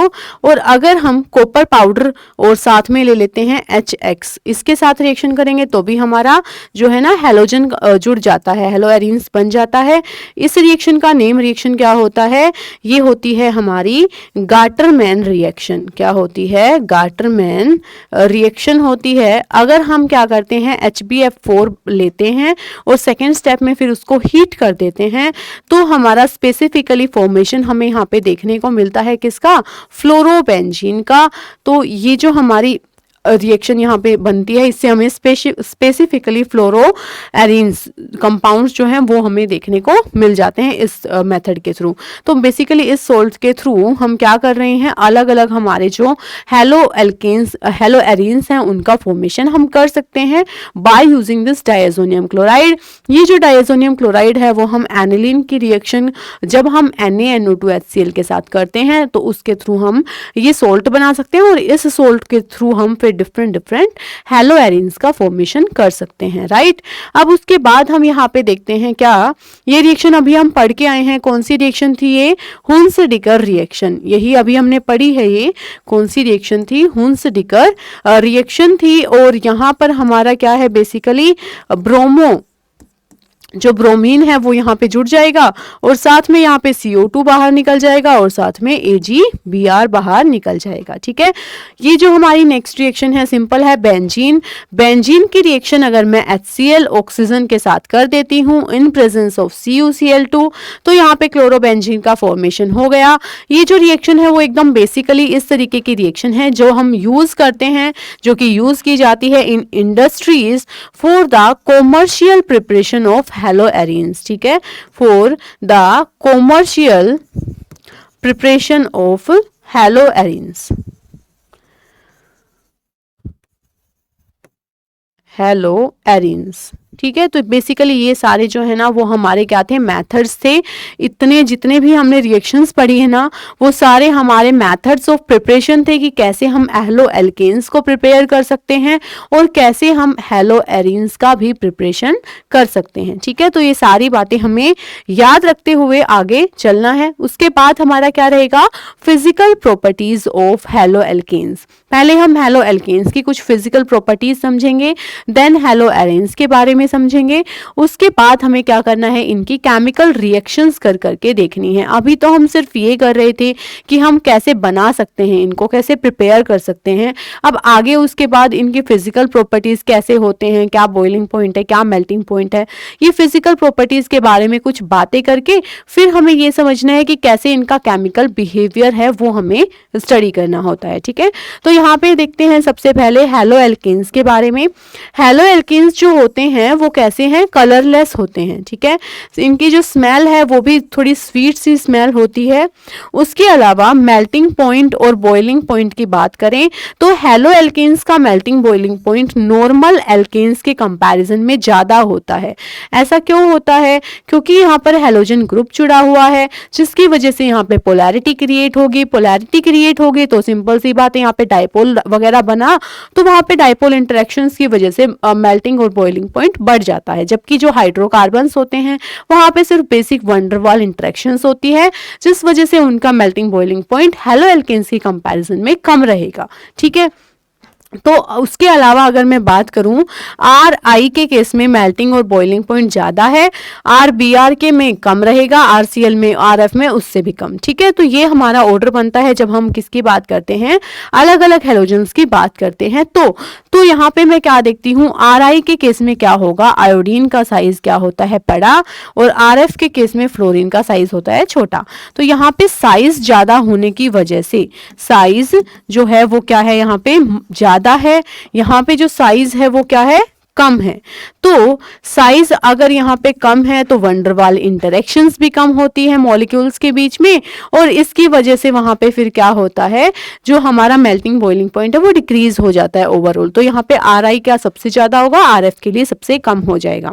नेक्स्ट जो हम बात करते हैं चेन की लेंथ की, जैसे कि एक मैंने बोला क्या, ब्रोमोब्यूटेन, एक मैंने बोला ब्रोमोहेप्टेन। तो वो तो ऑब्वियस सी बात है कि भाई जैसे जैसे चेन की लेंथ बढ़ती जाती है तो मेल्टिंग और बॉइलिंग पॉइंट जैसे फैक्टर्स जो हैं वो हमेशा ही इंक्रीज करते हैं। इधर हम हेलो एल्केन्स की बात कर रहे हो, हेलो एरिन्स की बात कर रहे हो, या फिर हमारे नॉर्मल हाइड्रोकार्बन्स की ही बात क्यों ना कर रहे हूं, ठीक है। तो ये हमारा थर्ड है कि चेन लेंथ जो है वो जैसे जैसे बढ़ेगी तो मेल्टिंग और बॉइलिंग पॉइंट जो है वो इंक्रीज करता ही है। नेक्स्ट है हमारा यहाँ पे पायरीन, जो हमारा ये कंपाउंड हमें गिवन है CH2Cl2, या फिर हम जो ये हमारे कंपाउंड से CH-Cl3 वगैरह, ये क्या है, फायर एक्सटिंग्विशर की तरह यूज किए जाते हैं। फायर एक्सटिंग्विशर की तरह यूज करने का मतलब क्या है कि जनरली जो हमारे एल्काइल हैलाइड्स होते हैं, जनरली जो हमारे एल्काइल हैलाइड्स होते हैं वो नेचर में कैसे होते हैं, दे आर नॉन इनफ्लेमेबल, ठीक है। कैसे होते हैं नेचर में, they are non inflammable nature के ही वो होते हैं, ठीक है। मतलब ज्यादा जलने की कैपेसिटी उनके नहीं होती है, उनको तो आग बुझाने वगैरह के पर्पज के लिए यूज किया जाता है। उसके अलावा है पोलैरिटी एंड डायपोल मूवमेंट।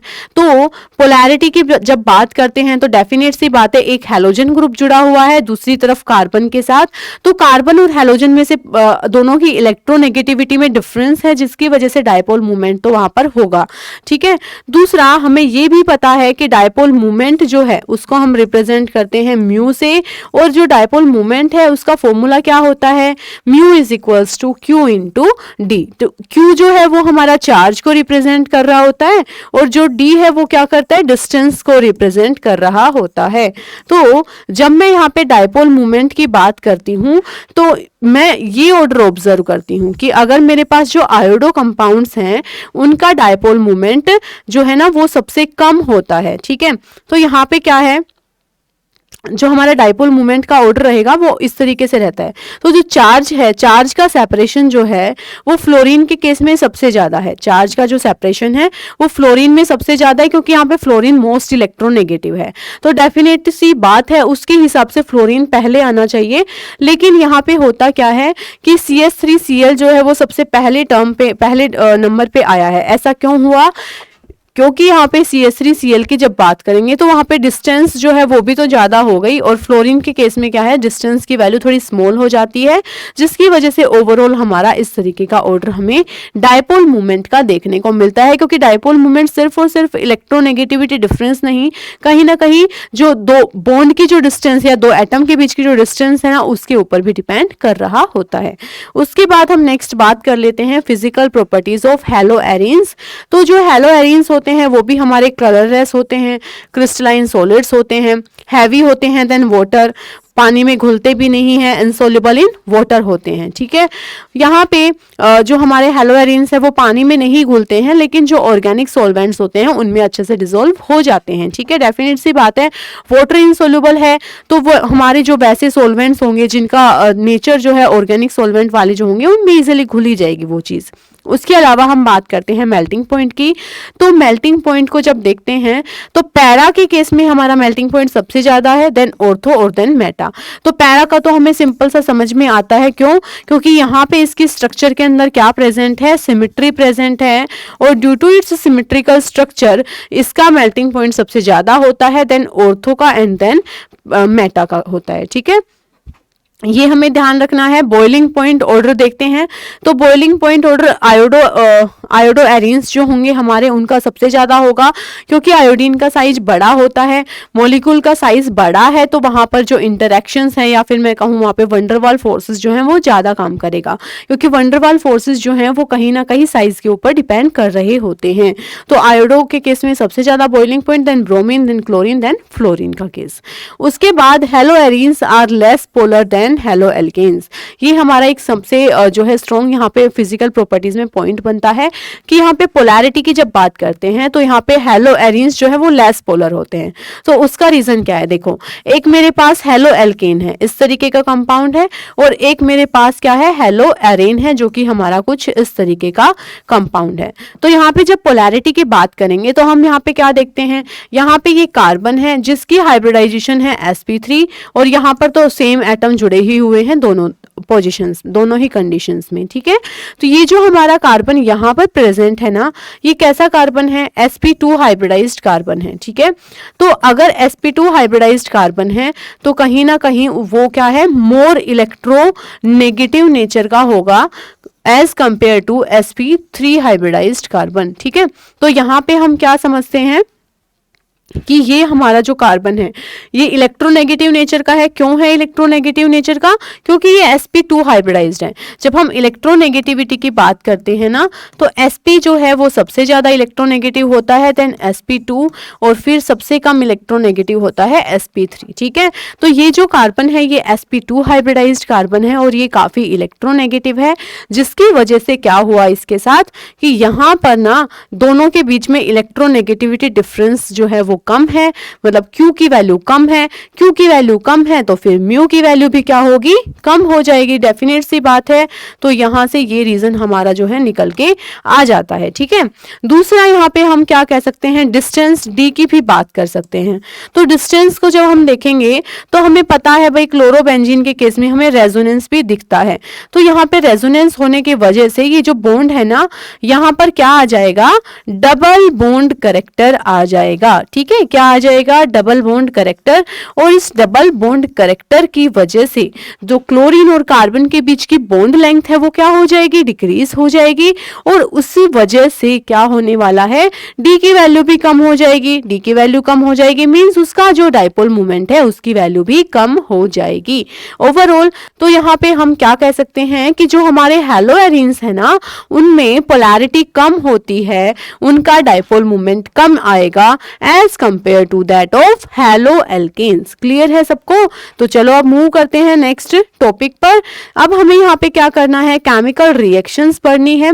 किसकी केमिकल रिएक्शंस पढ़नी है, हैलो एल्केन्स की केमिकल रिएक्शंस पढ़नी है और हैलो एरीन्स की। उसके बाद हमें कुछ केमिकल रिएक्शंस पढ़नी है। ठीक है, सो स्टार्ट करते हैं। यहाँ पे सबसे पहले यहाँ पे हमने ले लिया क्या, एल्काइल हैलाइड। क्या ले लिया हमने यहाँ पे, एल्काइल हैलाइड ले लिया।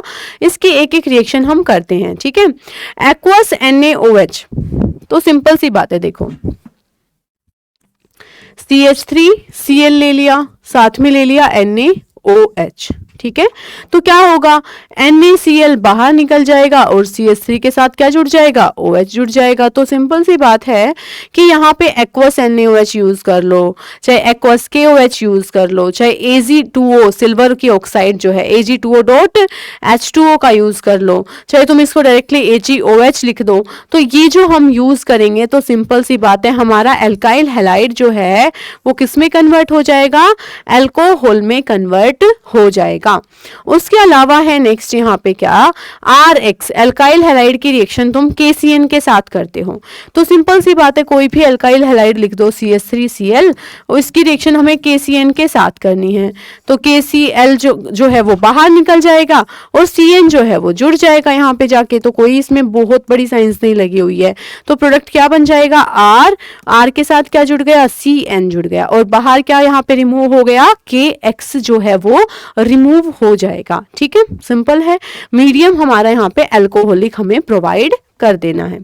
उसके बाद यहाँ पे ध्यान देंगे हम, यहाँ पे क्या लिखा हुआ है, AgCN के केस में उल्टा हो जाता है थोड़ा सा कि RX जब हम रिएक्ट करवाते हैं AgCN के साथ तो CN की बजाय यहाँ पे NC जुड़ता है।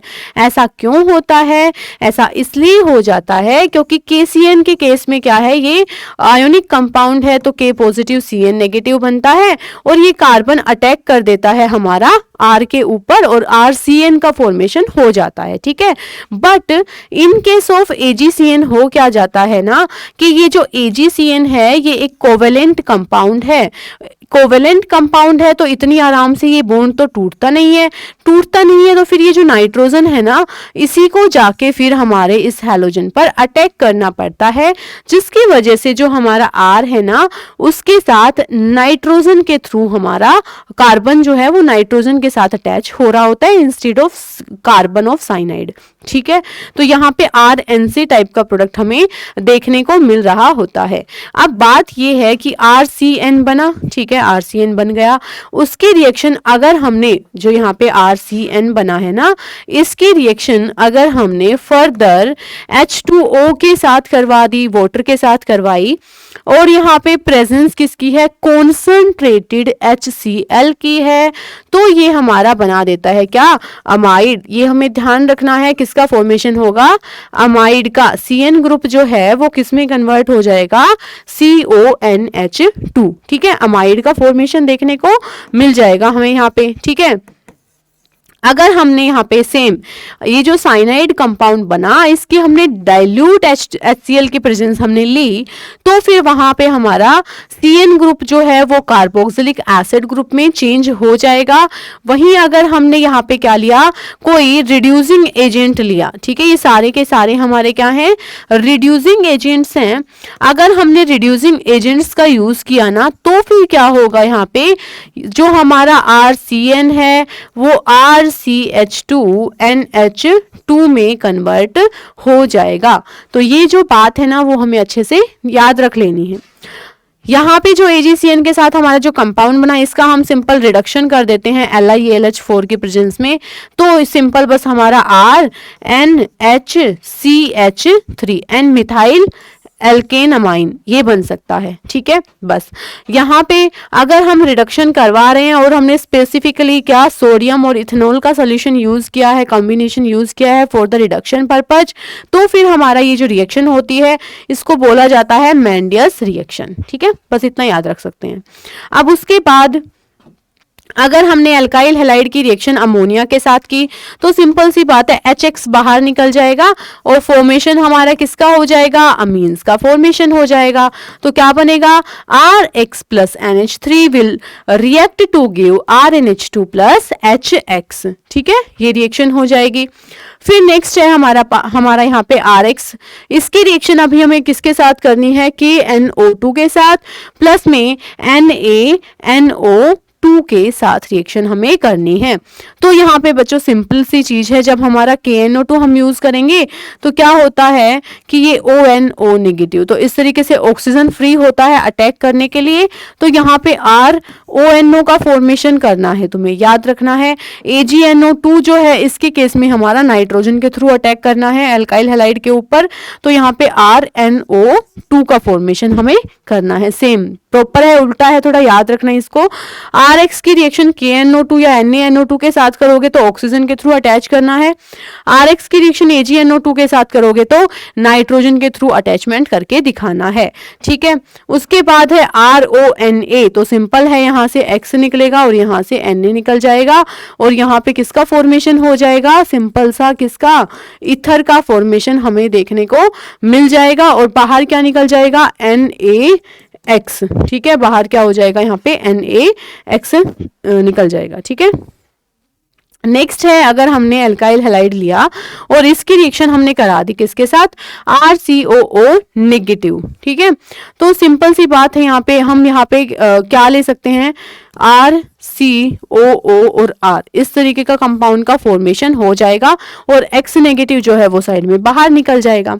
अगर हमने यहाँ पे लिया क्या, RX प्लस NaSH, तो NaX जो है वो बाहर निकल जाएगा, तो यहाँ पे क्या बनेगा, RSH। ROH होता है तो क्या बोला जाता है, alcohol.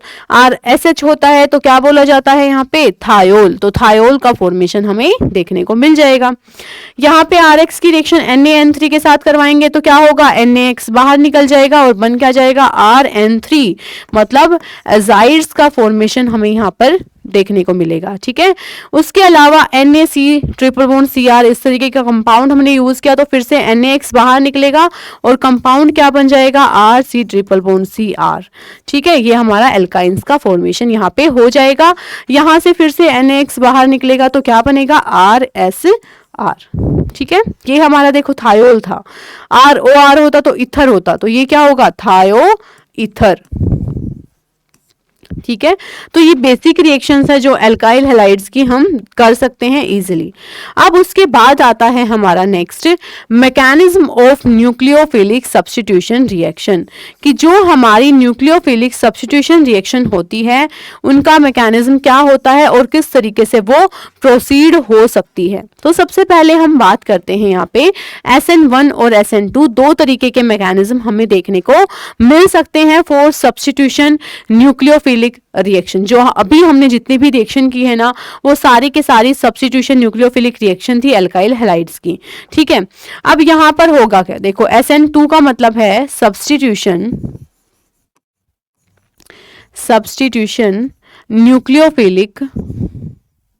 Nucleophilic bye molecular reaction, ठीक है। SN2 मतलब substitution nucleophilic biomolecular reaction. SN1 का मतलब क्या होता है? सब्स्टिट्यूशन न्यूक्लियोफिलिक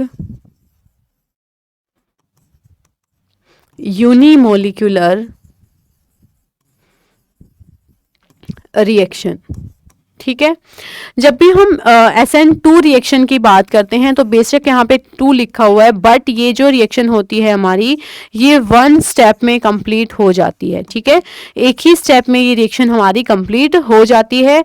दूसरा, यहाँ पे क्या होता है हमारा, सिंपल है, जो रेट ऑफ रिएक्शन है वो यहाँ पे बीच में हमारा ट्रांजिशन स्टेट का फॉर्मेशन होता है और फिर उसके बाद डायरेक्टली हमें प्रोडक्ट का फॉर्मेशन देखने को मिल रहा होता है।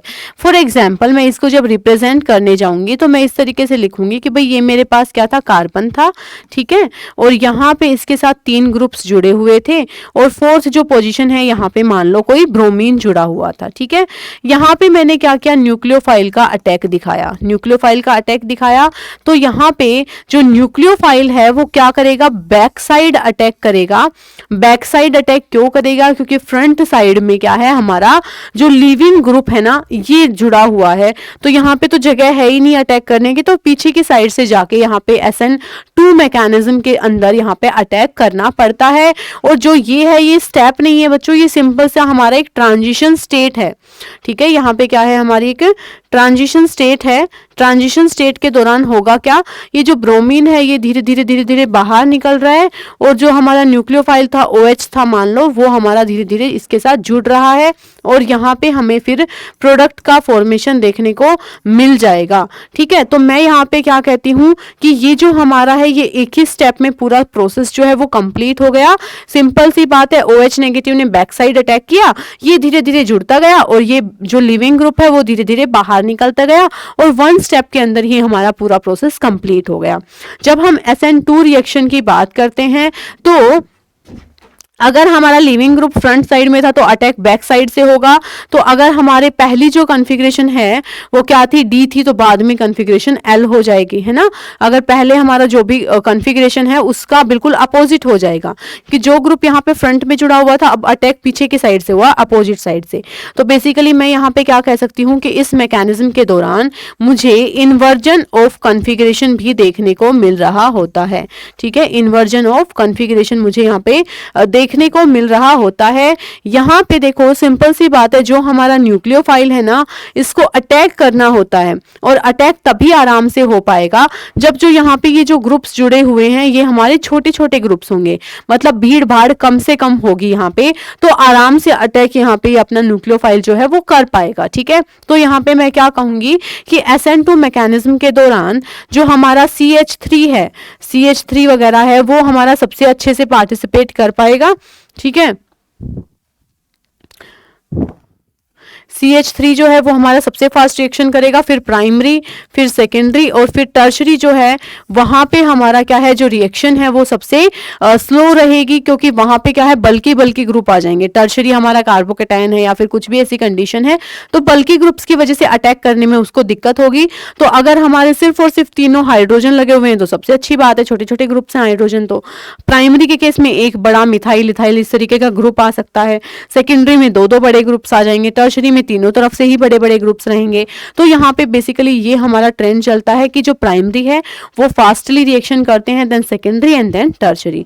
तो ये सारी बातें हमें SN2 मैकेनिज्म के बारे में समझनी होती है।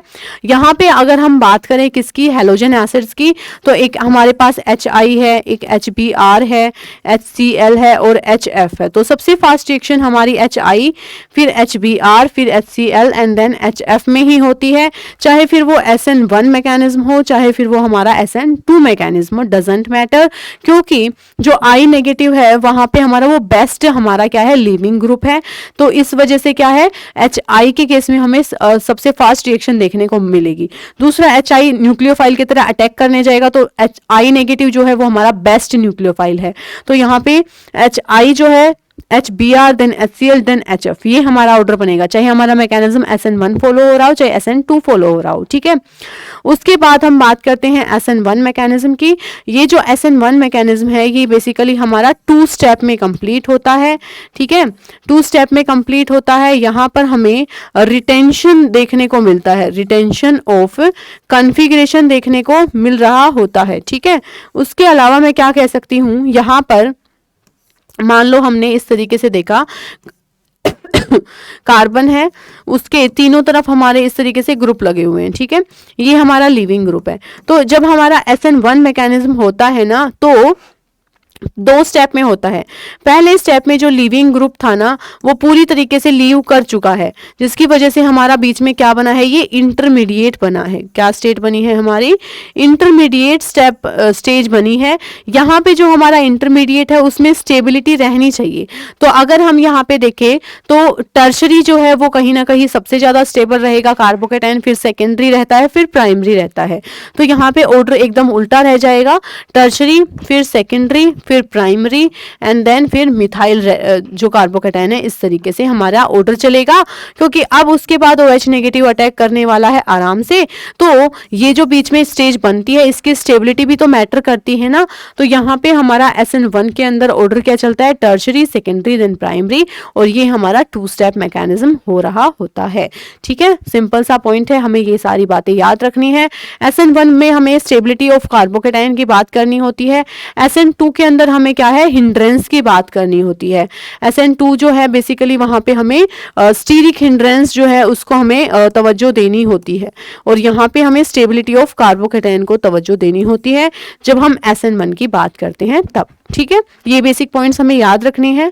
उसके बाद हम नेक्स्ट बात करते हैं optical activity and optical isomerism के बारे में।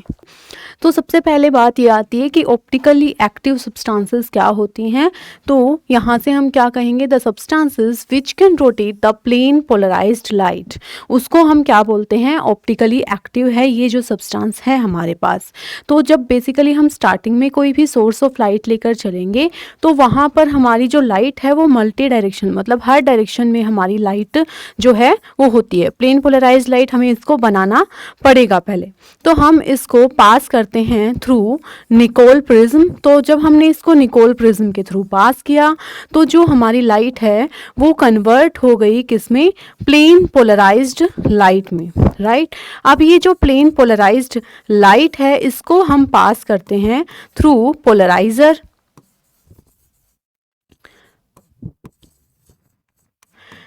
यहाँ पे जो पोलराइज़र होता है इसमें हमें क्या करना होता है, या पोलायरोमीटर है जिसमें हमें अपने सैंपल को रखना होता है। यहाँ पे हमारा सैंपल प्रेजेंट है जिसकी ऑप्टिकल एक्टिविटी को हमें बेसिकली चेक करना है, टेस्ट करना है कि जो हमारा सब्सटेंस है उसका नेचर ऑप्टिकली एक्टिव है या फिर ऑप्टिकली इनएक्टिव नेचर है। यहाँ पर जैसे ही उसके सैंपल के थ्रू जब ये प्लेन पोलराइज्ड लाइट होगी तो वहाँ पर 3 पॉसिबिलिटी बनती है। हो सकता है कि जो ये प्लेन पोलराइज्ड लाइट है वो बाद में भी एज इट इज यहाँ से पास हो जाए थ्रू दिस सैंपल, मतलब अभी भी हमारे पास क्या है, ये एक प्लेन पोलराइज्ड लाइट ही है, इसके और डायरेक्शन में कोई चेंज नहीं आया, इसका कोई रोटेशन नहीं हुआ, ना लेफ्ट साइड ये बेंड हुई ना right side, as it is ये उस सैंपल के थ्रू पास होकर आ गई। तो यहाँ पर हम क्या कहेंगे कि जो प्लेन पोलराइज्ड लाइट है ना उसमें कोई भी चेंज नहीं हुआ। इट मीन्स कि जो हमारी सब्सटेंस हमने यहाँ पे ली थी उसका नेचर कैसा है, ऑप्टिकली इनएक्टिव नेचर है। उसके अलावा अगर जो हमारी प्लेन पोलराइज्ड लाइट है वो राइट साइड में रोटेट हो गई या फिर हो सकता है कि वो लेफ्ट साइड में भी रोटेट हो जाए, तो ये 2 पॉसिबिलिटी बनती है कि अगर ये राइट साइड में भी रोटेट हो सकती है या फिर ये लेफ्ट साइड में भी रोटेट हो सकती है। अगर राइट साइड में इसका रोटेशन हमें देखने को मिलता है तो हम इसको बोलेंगे क्या, डेक्स्ट्रो रोटेटरी। और अगर ये जो हमारी प्लेन पोलराइज्ड लाइट है ये लेफ्ट साइड में रोटेट हो गई तो इसको बोला जाता होता है लेवोरोटेटरी। ये दोनों ही जब कंडीशन होती है, इधर जो लाइट है हमारी वो राइट और लेफ्ट दोनों में से किसी एक साइड में वो बेंड हो जाती है, तो ये जो है इंडिकेट करता है कि जो हमारा सब्सटेंस है, जो हमने सैंपल लिया है, उसका नेचर कैसा होगा, ऑप्टिकली एक्टिव नेचर होगा। ठीक है, ऑप्टिकली एक्टिव नेचर हमारा उस सब्सटेंस का होगा। अदरवाइज अगर प्लेन पोलराइज्ड लाइट पे कुछ फर्क नहीं पड़ता, मतलब वो जो हमारा सब्सटेंस है उसका नेचर कैसा होगा, ऑप्टिकली इनएक्टिव होगा। उसके अलावा हम यहाँ पे क्या कह सकते हैं कि भाई ये तो हमारा पोलायरोमीटर की हेल्प से हमने कंफर्म किया कि जो सैंपल है उसका नेचर ऑप्टिकली एक्टिव है या नहीं। बट कई बार क्या है, हमसे भी तो पूछ लिया जाता है कोई मॉलिक्यूल देके कि ये जो मॉलिक्यूल है उसका नेचर कैसा है, वो ऑप्टिकली एक्टिव है या इनएक्टिव, तो हम कैसे चेक कर सकते हैं।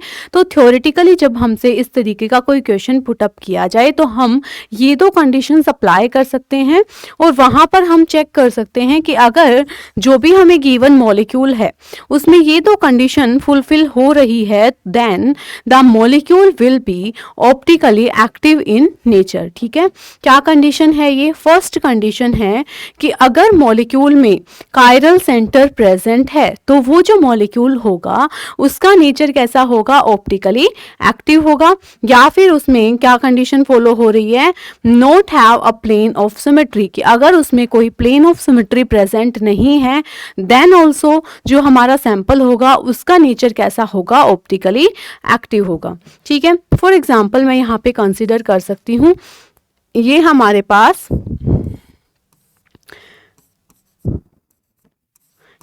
पास कोई भी मॉलिक्यूल हमने कंसिडर कर लिया। ठीक है, यहाँ पर मैं क्या देखती हूँ कि ये कोई भी, अगर इनमें से मैं कार्बन को चेक करती हूँ, ये वाला कार्बन अगर मैं ऑब्जर्व करूँ तो इस कार्बन पर एक OH अटैच है, इस तरफ हाइड्रोजन अटैच है, इस तरफ CH2OH अटैच्ड है और इस तरफ ये पूरा कार्बन का पोर्शन अटैच्ड है। तो डेफिनेटली ये जो हमारा कार्बन हुआ, इस पे चारों के चारों ग्रुप जो हैं वो डिफरेंट है। तो मतलब ये जो कार्बन है इसका नेचर कैसा है, कायरल है। ठीक है, तो ये कायरल कार्बन होने की वजह से ये कंपाउंड का नेचर हमारा कैसा आएगा, ऑप्टिकली एक्टिव आएगा। ठीक है, सिमिलरली ये वाला जो कार्बन होगा इसकी वजह से भी ऑप्टिकल एक्टिवनेस हमें यहाँ पे देखने को मिलेगी। इस कार्बन के साथ भी हमारे सारे के सारे ग्रुप्स डिफरेंट हैं, तो ये भी हमारा ऑप्टिकली एक्टिव होगा। बट वहीं अगर मैं ये वाले कार्बन को ऑब्जर्व करती हूँ तो इस कार्बन के साथ दो हाइड्रोजन के मॉलिक्यूल प्रेजेंट हैं। इट मींस यहाँ पे कायरलिटी प्रेजेंट नहीं है इस कार्बन सेंटर पर, और ये जो कार्बन है वो हमारा क्या होगा, इनएक्टिव होगा ऑप्टिकली। उसके अलावा बाकी जो पोजीशंस हैं उनके कार्बन ऑप्टिकली एक्टिव हैं। तो बेसिकली जो मॉलिक्यूल है वो मॉलिक्यूल तो हमारा नेचर में ऑप्टिकली एक्टिव ही कंसिडर किया जाएगा, क्योंकि एक मॉलिक्यूल, दो मॉलिक्यूल, तीन मॉलिक्यूल, कुछ तो उसके अंदर है ना जिसका नेचर क्या है, ओवरऑल ऑप्टिकली एक्टिव आ रहा है। ठीक है, उसके बाद हम सेकेंड कंडीशन क्या लगा सकते हैं, अगर किसी मॉलिक्यूल के पास कोई प्लेन ऑफ सिमेट्री प्रेजेंट है तो उसका नेचर ऑप्टिकली इनएक्टिव हो जाएगा, अदरवाइज उसका नेचर जो रहेगा वो ऑप्टिकली एक्टिव रहेगा।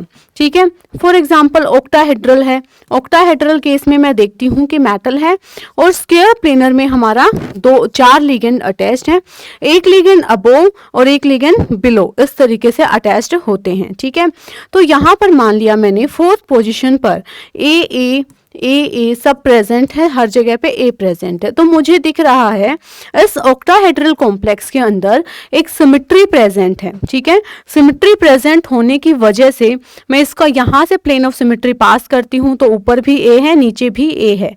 तो ये अगर यहाँ पर प्लेन ऑफ सिमेट्री प्रेजेंट है, दैट मीन्स मैं क्या कहूँगी कि ये हमारा नेचर में कैसा है, इनएक्टिव नेचर का मॉलिक्यूल है। ठीक है, बट मैं क्या कर देती हूँ, इनमें से एक ए को रिप्लेस कर देती हूँ। किससे रिप्लेस कर देती हूँ, एक ए को मैं यहाँ पे बी से रिप्लेस कर देती हूँ। ठीक है, अब मैं अगर यहाँ पे प्लेन ऑफ सिमेट्री पास करती हूँ तो मैं क्या ऑब्जर्व करूंगी कि भाई यहाँ पर जो है ना ए है, यहाँ पर बी है। ठीक है, बट यहाँ पर अगर मैं इन 4 मॉलिक्यूल्स के थ्रू क्या करती हूँ, प्लेन ऑफ सिमेट्री को पास करती हूँ, तो हमारा ये दोनों ए मिरर इमेज बन जाएगा। ठीक है, तो ऐसी कंडीशन में अगर मैं क्या कर देती हूँ, इस तरीके से 3 पोजीशन पर ये मेटल है, यहाँ पे इसके पास 6 जो हैं अटैच्ड हैं एटम्स। यहाँ पर ए है, यहाँ पर ए है, यहाँ पर ए है, ठीक है, यहाँ बी और यहाँ बी। तो अब मैं क्या करती हूँ, चाहे मैं प्लेन ऐसे पास करूँ तो ए के अपोजिट में बी आएगा, which is a different molecule. इस तरीके से इन चारों में से प्लेन पास करती हूँ तो भी ए के अपोजिट में बी आ रहा है, या फिर इन चारों में से भी पास करती हूँ तो भी ए के अपोजिट में बी आएगा, ठीक है। तो जब भी हमारे प्लेन पास करने पे जो बच गया वो एक दूसरे का रिफ्लेक्शन ना बने तो भी हम क्या कहेंगे कि जो हमारी सब्सटेंस है उसका नेचर कैसा है, ऑप्टिकली एक्टिव है। तो इन सच केस ये जो मॉलिक्यूल हमारा रहेगा उसका नेचर हम कैसा मानेंगे कि ये जो हमारा molecule overall optically active consider किया जाएगा, ठीक है। तो ये कंडीशंस होती हैं हमारी ऑप्टिकल एक्टिविटी के बारे में। बेसिकली अगर हम कहें तो भाई ऑप्टिकली एक्टिव होने के लिए दो कंडीशंस में से कोई एक कंडीशन तो हमें वहाँ पर फुलफिल होती हुई दिखाई देनी चाहिए, तभी हम उस सब्सटेंस का नेचर कैसा मानेंगे, ऑप्टिकली एक्टिव मानेंगे, ठीक है। दूसरा, एक्सपेरिमेंटल बेसिस पर तो डेफिनेटली किसी भी मॉलिक्यूल को पोलायरोमीटर की हेल्प से हम चेक कर सकते हैं कि उसका नेचर ऑप्टिकली एक्टिव होगा या फिर इनएक्टिव नेचर होगा। उसके बाद हम देखेंगे पोलायरोमीटर। तो अभी हमने देखा पोलायरोमीटर का हम यूज़ कहाँ कर रहे थे, तो यूज टू टेस्ट या use to check optical activity of a substance. Optical activity of a substance या सैंपल।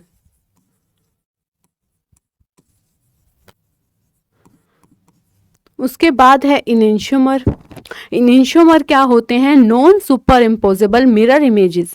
जो दो मॉलिक्यूल्स अगर वो क्या हैं, एक दूसरे के मिरर इमेजेस हैं बट वो नॉन सुपर इम्पोजेबल हैं एक दूसरे पे, तो हम उनको क्या नाम देते हैं, इनेंशियोमर का नाम देंगे उसको, ठीक है। तो क्या लिखते हैं हम, इसको डिफाइन कैसे कर सकते हैं, नॉन सुपर इम्पोजेबल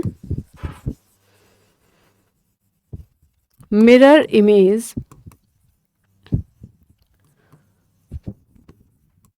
एग्जाम्पल के लिए हम क्या समझ सकते हैं, कार्बन या इस तरीके से मेटल,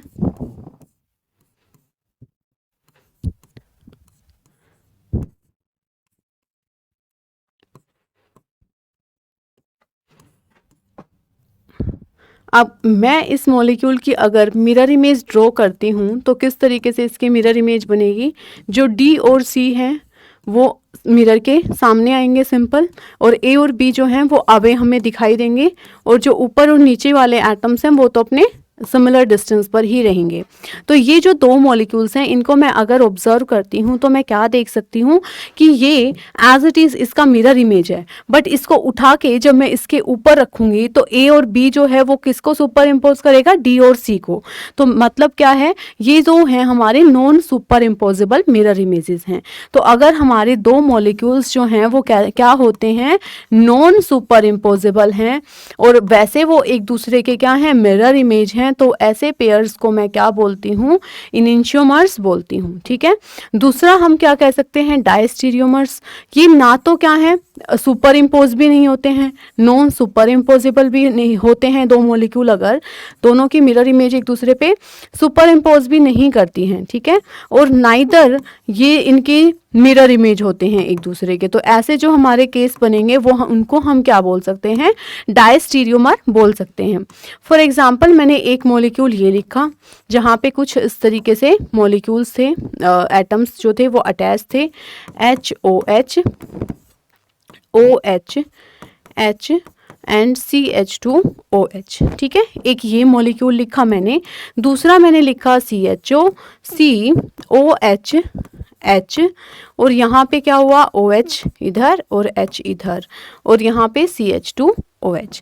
तो ये दो मॉलिक्यूल्स को मैं देखूं अगर, तो क्या ये इसकी मिरर इमेज है, डेफिनेटली नहीं है, क्योंकि मिरर इमेज बनती तो H उधर जाता, तो यहाँ पे तो ऐसा नहीं हुआ है ना, और OH जो है वो हमारा इस तरफ यहाँ पे जाता। तो यहाँ पे मैं क्या ऑब्जर्व कर रही हूँ, यहाँ पे मुझे ये दिखाई दे रहा है कि भाई यहाँ पे ना तो ये एक दूसरे की मिरर इमेज ही है, क्योंकि मिरर इमेज के हिसाब से भी एच यहाँ पे आना चाहिए था, है ना, और ना ही ये एक दूसरे के ऊपर उठा के रखूंगी तो सुपर इम्पोज हो पाएंगे। तो नॉन सुपर इम्पोजेबल भी हैं और मिरर नॉन सुपर इम्पोजेबल भी नहीं है और मिरर इमेज भी नहीं है। तो ऐसे जो हमारे पेयर बनेंगे उनको क्या बोला जाता है, डायस्टीरियोमर्स बोल दिया जाता है। ठीक है, उसके बाद है रेसिमिक मिक्सचर। तो रेसिमिक मिक्सचर क्या कहूँगी, 1:1 मिक्सचर होता है, 1:1 mixture of D and L configuration. 1:1 mixture अगर मैं लेती हूँ, एक तो हमारा डी कन्फिग्रेशन का और एक एल कन्फिग्रेशन, दोनों को लेती हूँ किसी भी मॉलिक्यूल की, और उसका 1:1 मिक्सचर अगर मैं फॉर्म करती हूँ तो उसको क्या बोला जाता है, इनिशियोमर बोला जाएगा। ठीक है, उसके बाद है रिजोल्यूशन। रिजोल्यूशन क्या है, separation of D and L form. Separation of D and L form, उनका जो सेपरेशन अगर हमें करना है, एक डी फॉर्म है एक एल फॉर्म है, दोनों को हमें अलग करना है, उस प्रोसेस को हम क्या बोल रहे हैं, रिजोल्यूशन बोल रहे हैं। ठीक है, तो ये बेसिक टर्मिनोलॉजीज हैं जो इससे रिलेटेड हैं और हमें पता होना चाहिए। उसके बाद हम देखते हैं inversion and retention of configuration. तो यहाँ पर जब हम इन्वर्जन और रिटेंशन की बात करेंगे तो हमें ये पता होना चाहिए, हमने दो मैकेनिज्म अभी पढ़े हैं, एक तो SN1 मैकेनिज्म पढ़ा है हमने और एक SN2 मैकेनिज्म पढ़ा है। SN1 और SN2 मैकेनिज्म को जब हम देखते हैं तो हमें पता था, अभी हमने देखा कि SN1 मैकेनिज्म के अंदर किसका फॉर्मेशन होता है, कार्बोकैटायन का फॉर्मेशन होता है, जबकि SN2 मैकेनिज्म के दौरान हमें क्या करना होता है, हमें देना होता है प्रायोरिटी किसको, लेस हिंड्रेंस को। ठीक है, लेस हिंड्रेंस वहाँ पर होनी चाहिए, तो वहाँ पे हमारी SN2 अच्छे से हो पाएगी। दूसरा SN1 जो है वहाँ पे कार्बोकैटायन की बात होती है तो tertiary then secondary then primary, इस तरीके से रिएक्टिविटी चलेगी। ये SN1 जो रिएक्शन होती है ये हमारी 2 स्टेप रिएक्शन है। ठीक है, और SN2 जो है वो हमारी 1 स्टेप रिएक्शन है। तो एटलीस्ट ये दो बातें तो हमें पता होना ही चाहिए। अब उसके अलावा हम बात कर लेते हैं क्या, प्रोडक्ट का फॉर्मेशन किस वे में प्रोसीड होता है इन दोनों मैकेनिज्म के दौरान। तो हम यहाँ पे क्या देखते हैं कि मैंने यहाँ पे कंसीडर कर लिया, मान लो CH3 और यहाँ पर भी क्या है CH3, यहाँ पे मैंने सिंपली लिख दिया क्या, OH। ठीक है, अब यहाँ पे या फिर मैं कहूँ कि मैंने क्लोरीन नेगेटिव लिख दिया, सब्स्टिट्यूशन रिएक्शन हो रहा है तो क्लोराइड आयन ले लिया और अब इसको अटैक करना है किसने, OH नेगेटिव में। जब SN1 मैकेनिज्म फॉलो होता है तो अभी हमने देखा 2 स्टेप में प्रोसीजर होना है पूरा। तो पहले स्टेप में कार्बोकैटायन का फॉर्मेशन यहाँ पे हमने देख लिया, ये कार्बोकैटायन जो है इसका फॉर्मेशन जैसे ही हुआ, अब सेकेंड स्टेप में क्या होगा, OH नेगेटिव अटैक करेगा। अब देखो सिंपल सी बात है, यहाँ पर जो कार्बोकैटायन है वो हमारा बन चुका है, मतलब जो ये हमारा क्लोराइड आयन था वो कंप्लीटली अपनी जगह को छोड़कर जा चुका है ना। अब यहाँ पे जो कार्बोकैटायन है वो, अगर इसकी ज्योमेट्री की मैं बात करूँ तो कार्बोकैटायन अभी जो है ना हमारे पास वो ट्रायंगुलर प्लेनर ज्योमेट्री के अंदर प्रेजेंट है। ठीक है, तो यहाँ पे क्या है ना, इस OH नेगेटिव के पास दोनों पॉसिबिलिटी है कि ये इस कार्बोकैटायन के ऊपर फ्रंट साइड से अटैक करें, यहाँ सामने से अटैक करें सीधा, या फिर ये जो OH नेगेटिव है वो इस तरीके से बैक साइड अटैक करें, किसके ऊपर, इस कार्बोकैटायन के ऊपर। ठीक है, तो यहाँ पर पॉसिबिलिटी अगर 2 है तो यहाँ पे प्रोडक्ट भी 2 ही बनेंगे। ठीक है, तो यहाँ पर हमारे जो 2 प्रोडक्ट बन सकते हैं वो क्या, कि यहाँ पे कार्बन जो है उसके साथ 3 CH3 जुड़े हुए हैं और OH फ्रंट साइड से आके जुड़े और कार्बन के साथ 3 ग्रुप जुड़े हुए हैं और OH यहाँ पे बैक साइड से आकर जुड़े। ठीक है, तो अगर हमारा जहाँ पर जिस साइड पे क्लोरीन जुड़ा हुआ था उसी फ्रंट साइड से अटैक करके वहीं पे OH जुड़ता है तो वहाँ पे क्या, रिटेंशन ऑफ कन्फिग्रेशन होगा और यहाँ पे हमारा एक प्रोडक्ट रिटेंशन की वजह से बनेगा। दूसरा यहाँ पर हमें इन्वर्जन भी देखने को मिलता है, मतलब मिल सकता है, दोनों के चांसेस रहते हैं, क्योंकि बैक साइड अटैक अगर होता है तो वहां पे हमें इन्वर्जन ऑब्जर्व होगा। ऐसे ही अगर हम बात करते हैं SN2 मैकेनिज्म की, तो हमें पता है ये जब मैकेनिज्म होता है तो इस मैकेनिज्म के दौरान हमारा जो न्यूक्लियोफाइल है और जो हमारा लिविंग ग्रुप है वो दोनों ही एक साथ ही काम कर रहे होते हैं। ये जो OH नेगेटिव है ना उसको बेसिकली बैक साइड से ही जाके अटैक करना पड़ता है, क्योंकि ये जो क्लोरीन है वो धीरे धीरे यहाँ से रिमूव होता रहेगा और OH नेगेटिव धीरे धीरे इस मैकेनिज्म में जुड़ता रहता है। यहाँ पे 2 स्टेप नहीं बल्कि 1 स्टेप में ही हमें रिएक्शन को कंप्लीट करना होता है। तो यहाँ पे जो इंटरमीडिएट स्टेट बनती है वो कुछ इस तरीके से होती है कि क्लोरीन अच्छे से लीविंग ग्रुप अच्छे से लीव नहीं कर पाता और उसी दौरान हमारा अटैकिंग रिएजेंट अटैक भी कर देता है। तो डेफिनेटली जो अटैकिंग रिएजेंट है उसके पास 2 ऑप्शन नहीं होते कि वो फ्रंट साइड से अटैक करे कि बैक साइड से, उसको बैक साइड से ही अटैक करना पड़ता है। और फिर वहां पे जो प्रोडक्ट हमारा बनता है वो कुछ इस तरीके का प्रोडक्ट बनता है जिसको कि मैं क्या कह सकती हूँ, यहाँ पे मुझे सिर्फ एक केस देखने को मिलेगा और वो भी कौन सा, इन्वर्जन ऑफ कॉन्फ़िगरेशन का। ठीक है, तो यहाँ पे ये पॉइंट्स हमें समझ लेने हैं कि what is inversion and retention of configuration, और दूसरा कौन से मैकेनिज्म के दौरान हमें इन्वर्जन और कौन से मैकेनिज्म के दौरान हमें जो है रिटेंशन देखने को मिलता है। ठीक है, चलो अब हम उसके बाद नेक्स्ट बात करते हैं एलिमिनेशन रिएक्शन के बारे में। तो जब हमारा एल्काइल हैलाइड RX उसकी रिएक्शन हम अल्कोहलिक KOH के साथ करते हैं तो हमें वहां पर सब्स्टिट्यूशन देखने को मिलता है। देखो एलिमिनेशन देखने को मिलता है। तो जो सब्स्टिट्यूशन अभी हम पढ़ के आए हैं वहां पर हमने क्या देखा कि एक मॉलिक्यूल या फिर एक एटम जो है वो रिप्लेस हो जाएगा किसी दूसरे से। तो वो तो क्या था, सब्स्टिट्यूट हो जाना किसी एक का दूसरे के थ्रू। यहाँ पे क्या है, एलिमिनेशन। यहाँ पे ना कोई आने वाला है, कोई अटैक करने वाला है, सिंपल सी बात है, जो हमारा मॉलिक्यूल है ना उसी में से कुछ एलिमिनेट हो जाएगा, उसी में से कुछ बाहर निकल जाएगा। ऐसी रिएक्शंस को हम क्या बोलेंगे, एलिमिनेशन रिएक्शन बोलेंगे। तो जो अल्काइल हैलाइड है हमारे पास, उनके एलिमिनेशन रिएक्शन शो करने पर फॉर्मेशन होता है एल्कीन्स का। और ये जो एलिमिनेशन रिएक्शन होती है ये होती है अल्कोहलिक KOH के प्रेजेंस में। अब मैं यहाँ पर देखती हूँ, क्या एग्जाम्पल देख लेते हैं कि अगर मान लो मेरे पास था CH3, थोड़ा ओपन स्ट्रक्चर हम इसकी लिख लेते हैं ताकि हमें एलिमिनेशन करते टाइम पता रहे कि हम क्या रिमूव कर रहे हैं। तो ये हमारे पास अल्काइल हैलाइड था। जब मैं रिएक्शन करवाऊंगी अल्कोहलिक KOH के साथ तो सिंपल है, हैलोजन निकलेगा और उससे जो नेक्स्ट कार्बन है, मतलब जिस कार्बन के साथ हैलोजन जुड़ा हुआ है उससे जो नेक्स्ट कार्बन है दैट इज अल्फा कार्बन। तो इस अल्फा कार्बन से हमें क्या करना है, हाइड्रोजन को रिमूव करना है। तो एक हाइड्रोजन यहाँ निकलेगा, एक यहाँ से हेलोजन निकलेगा और यहाँ पे दोनों कार्बन की एक एक वैलेंसी क्रिएट हो गई जिसकी वजह से हमें यहाँ पे किसका फॉर्मेशन देखने को मिलेगा, एल्कीन का फॉर्मेशन यहाँ पर हमें देखने को मिल जाएगा। क्लियर है, सिंपल है। अब हम उसके बाद देख लेते हैं कुछ कंडीशन कि भाई हमारे अगर प्राइमरी अल्काइल हैलाइड्स होते हैं तो वहाँ पर SN2 मैकेनिज्म फॉलो होने के चांसेस ज़्यादा रहते हैं, क्योंकि SN2 में यही तो चाहिए ना हमें कि भीड़ भाड़ एकदम कम हो ताकि हमारा जो न्यूक्लियोफाइल है वो ईजिली अटैक कर पाए। तो इस वजह से प्राइमरी जब होता है तो वहाँ पे SN2 के चांसेस ज़्यादा होते हैं। ऐसे ही टर्शरी के केस में क्या होता है, वहाँ पे कार्बोकेटाइन स्टेबलाइज होता है जिस वजह से वहाँ पे हमारा SN1 मैकेनिज्म के चांसेस बढ़ जाते हैं। सेकेंडरी में SN2 एलिमिनेशन दोनों होने की प्रोबेबिलिटी होती है। दोनों मैकेनिज्म फॉलो हो सकते हैं according to the given condition, depend करेगा कि कौन सा मैकेनिज्म वहाँ पे हमारा अप्लाई होने वाला है। क्लियर। अब उसके बाद हम देखते हैं नेक्स्ट अल्काइल हैलाइड की रिएक्शन जब मैं करती हूँ किसके साथ, sodium in presence of dry ether. तो बेसिकली मुझे क्या करना है, यहाँ पे हमारा R है और X है, ठीक है। सोडियम के साथ मैंने इसकी रिएक्शन की है तो मुझे सोडियम को इस तरीके से लिख देना है। फिर दूसरा एल्काइल हैलाइड का मॉलिक्यूल इस तरीके से रिप्रेजेंट करना है और यहाँ से रिमूवल हो जाएगा किसका, NaX का। मतलब यहाँ पे हमें फॉर्मेशन देखने को मिलेगा, एल्केन का फॉर्मेशन मुझे देखने को मिलेगा, ठीक है।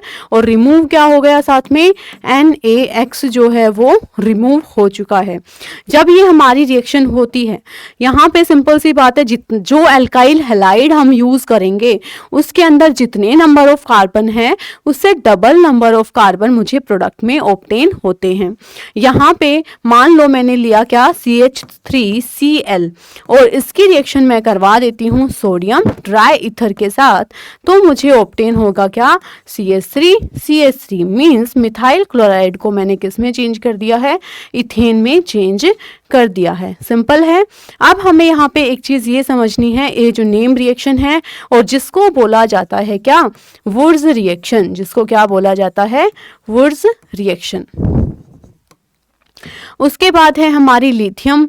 लिथियम के साथ जब हम रिएक्शन प्रोसीड करते हैं तो पहले स्टेप में ये होगा, हमारा एल्काइल हैलाइड लिथियम के साथ रिएक्ट करेगा और क्या बनाएगा, RLIX, ठीक है।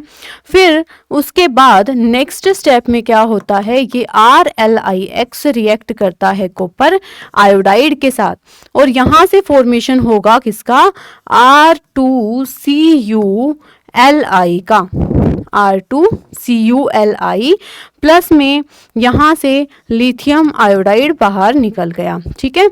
अब उसके बाद क्या होगा, यहाँ से उसके बाद जो R2CuLi है इसकी रिएक्शन हम करवाते हैं R' के साथ, जिसकी वजह से हमें R मेन जो हमारा है क्या, एल्केन का फॉर्मेशन हमें देखने को मिलता है। ये भी हमारी एक नेम रिएक्शन ही है जिसको हम क्या बोलते हैं, कोरेहाउस रिएक्शन।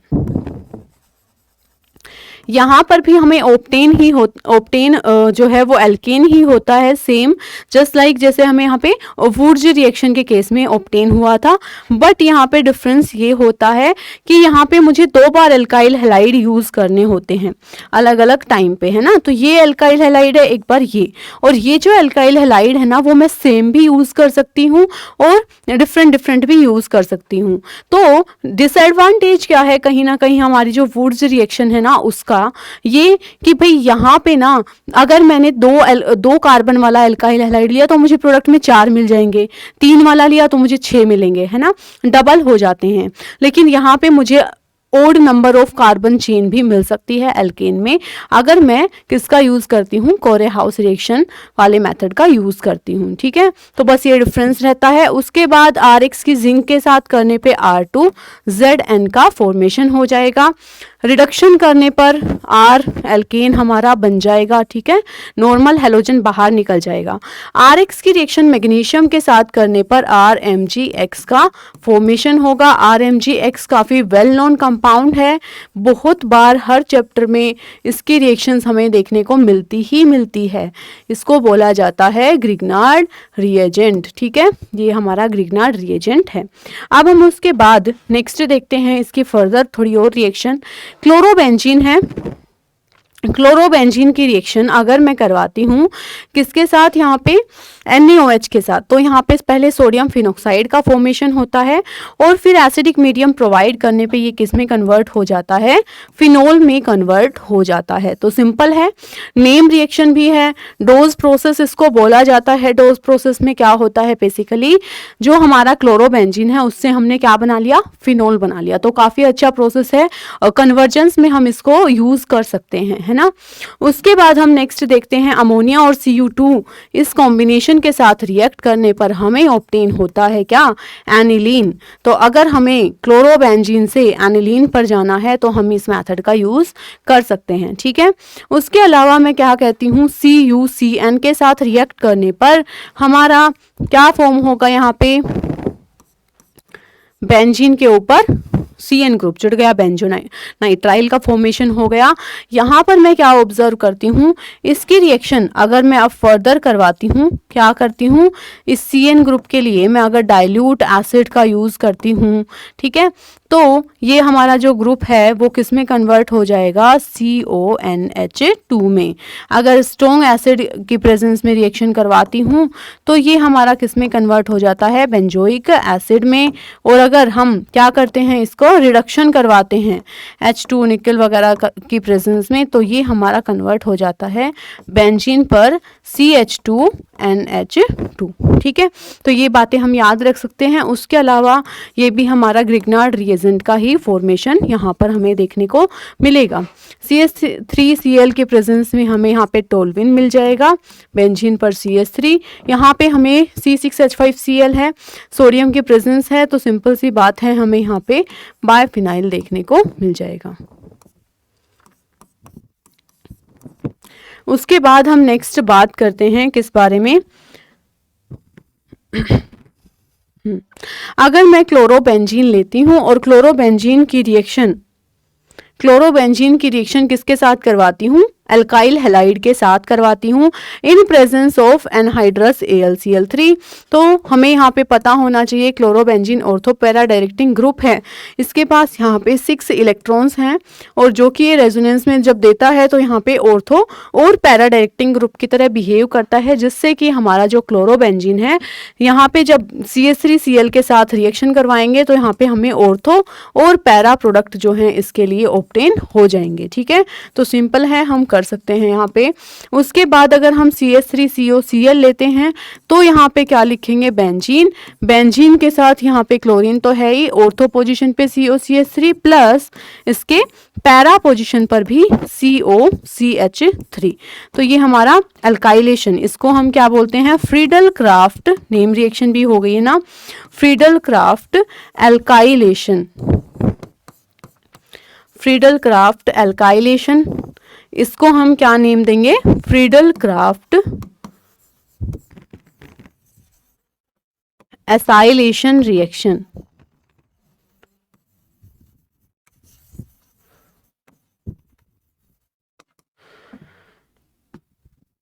उसके बाद हम लास्ट ये पॉइंट देखते हैं कि भाई हम अगर हमारे पास हेलो एल्केन और हेलो एरेन है, उनमें कुछ टेस्ट हैं, हमने डिफरेंशिएट करना है उनके बीच में, तो हम कैसे डिफरेंशिएट कर सकते हैं।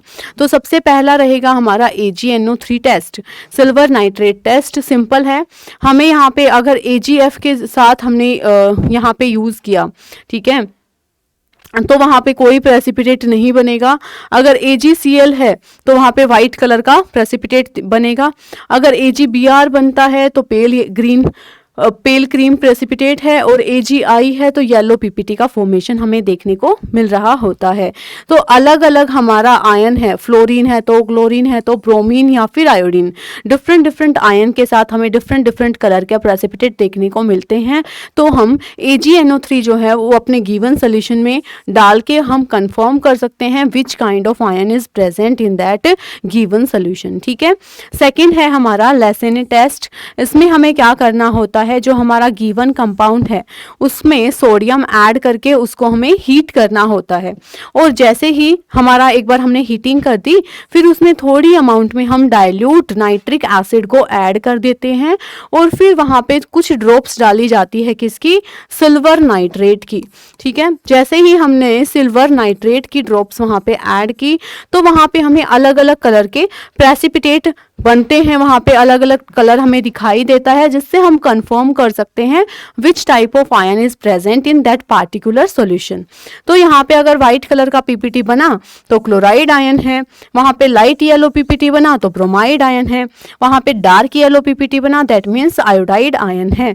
ठीक है, तो इस तरीके से हम डिफरेंट डिफरेंट हमारे जो हैलाइड आयंस हैं उनका कंफर्मेशन टेस्ट भी कर सकते हैं और उनको डिस्टिंग्विश भी कर सकते हैं, इधर the given compound is a halide, chloride, bromide या फिर आयोडाइड। ठीक है, तो बेसिकली ये सब बातें जो हैं वो हमें इस चैप्टर में अच्छे से कर लेनी है। बहुत ज़्यादा यहाँ पे रिएक्शंस नहीं है, बेसिक बेसिक चीज़ें हैं हमारी, सिंपल जो हमारे मैकेनिज्म्स हैं उनके बारे में बात हो रही है, और जो हमारे हैलाइड कंपाउंड्स हैं उनके बारे में बेसिकली हमने अच्छे से समझ लिया है। ठीक है, तो अब यहाँ पर हो चुका है अपना जो चैप्टर है वो अच्छे से कंप्लीट।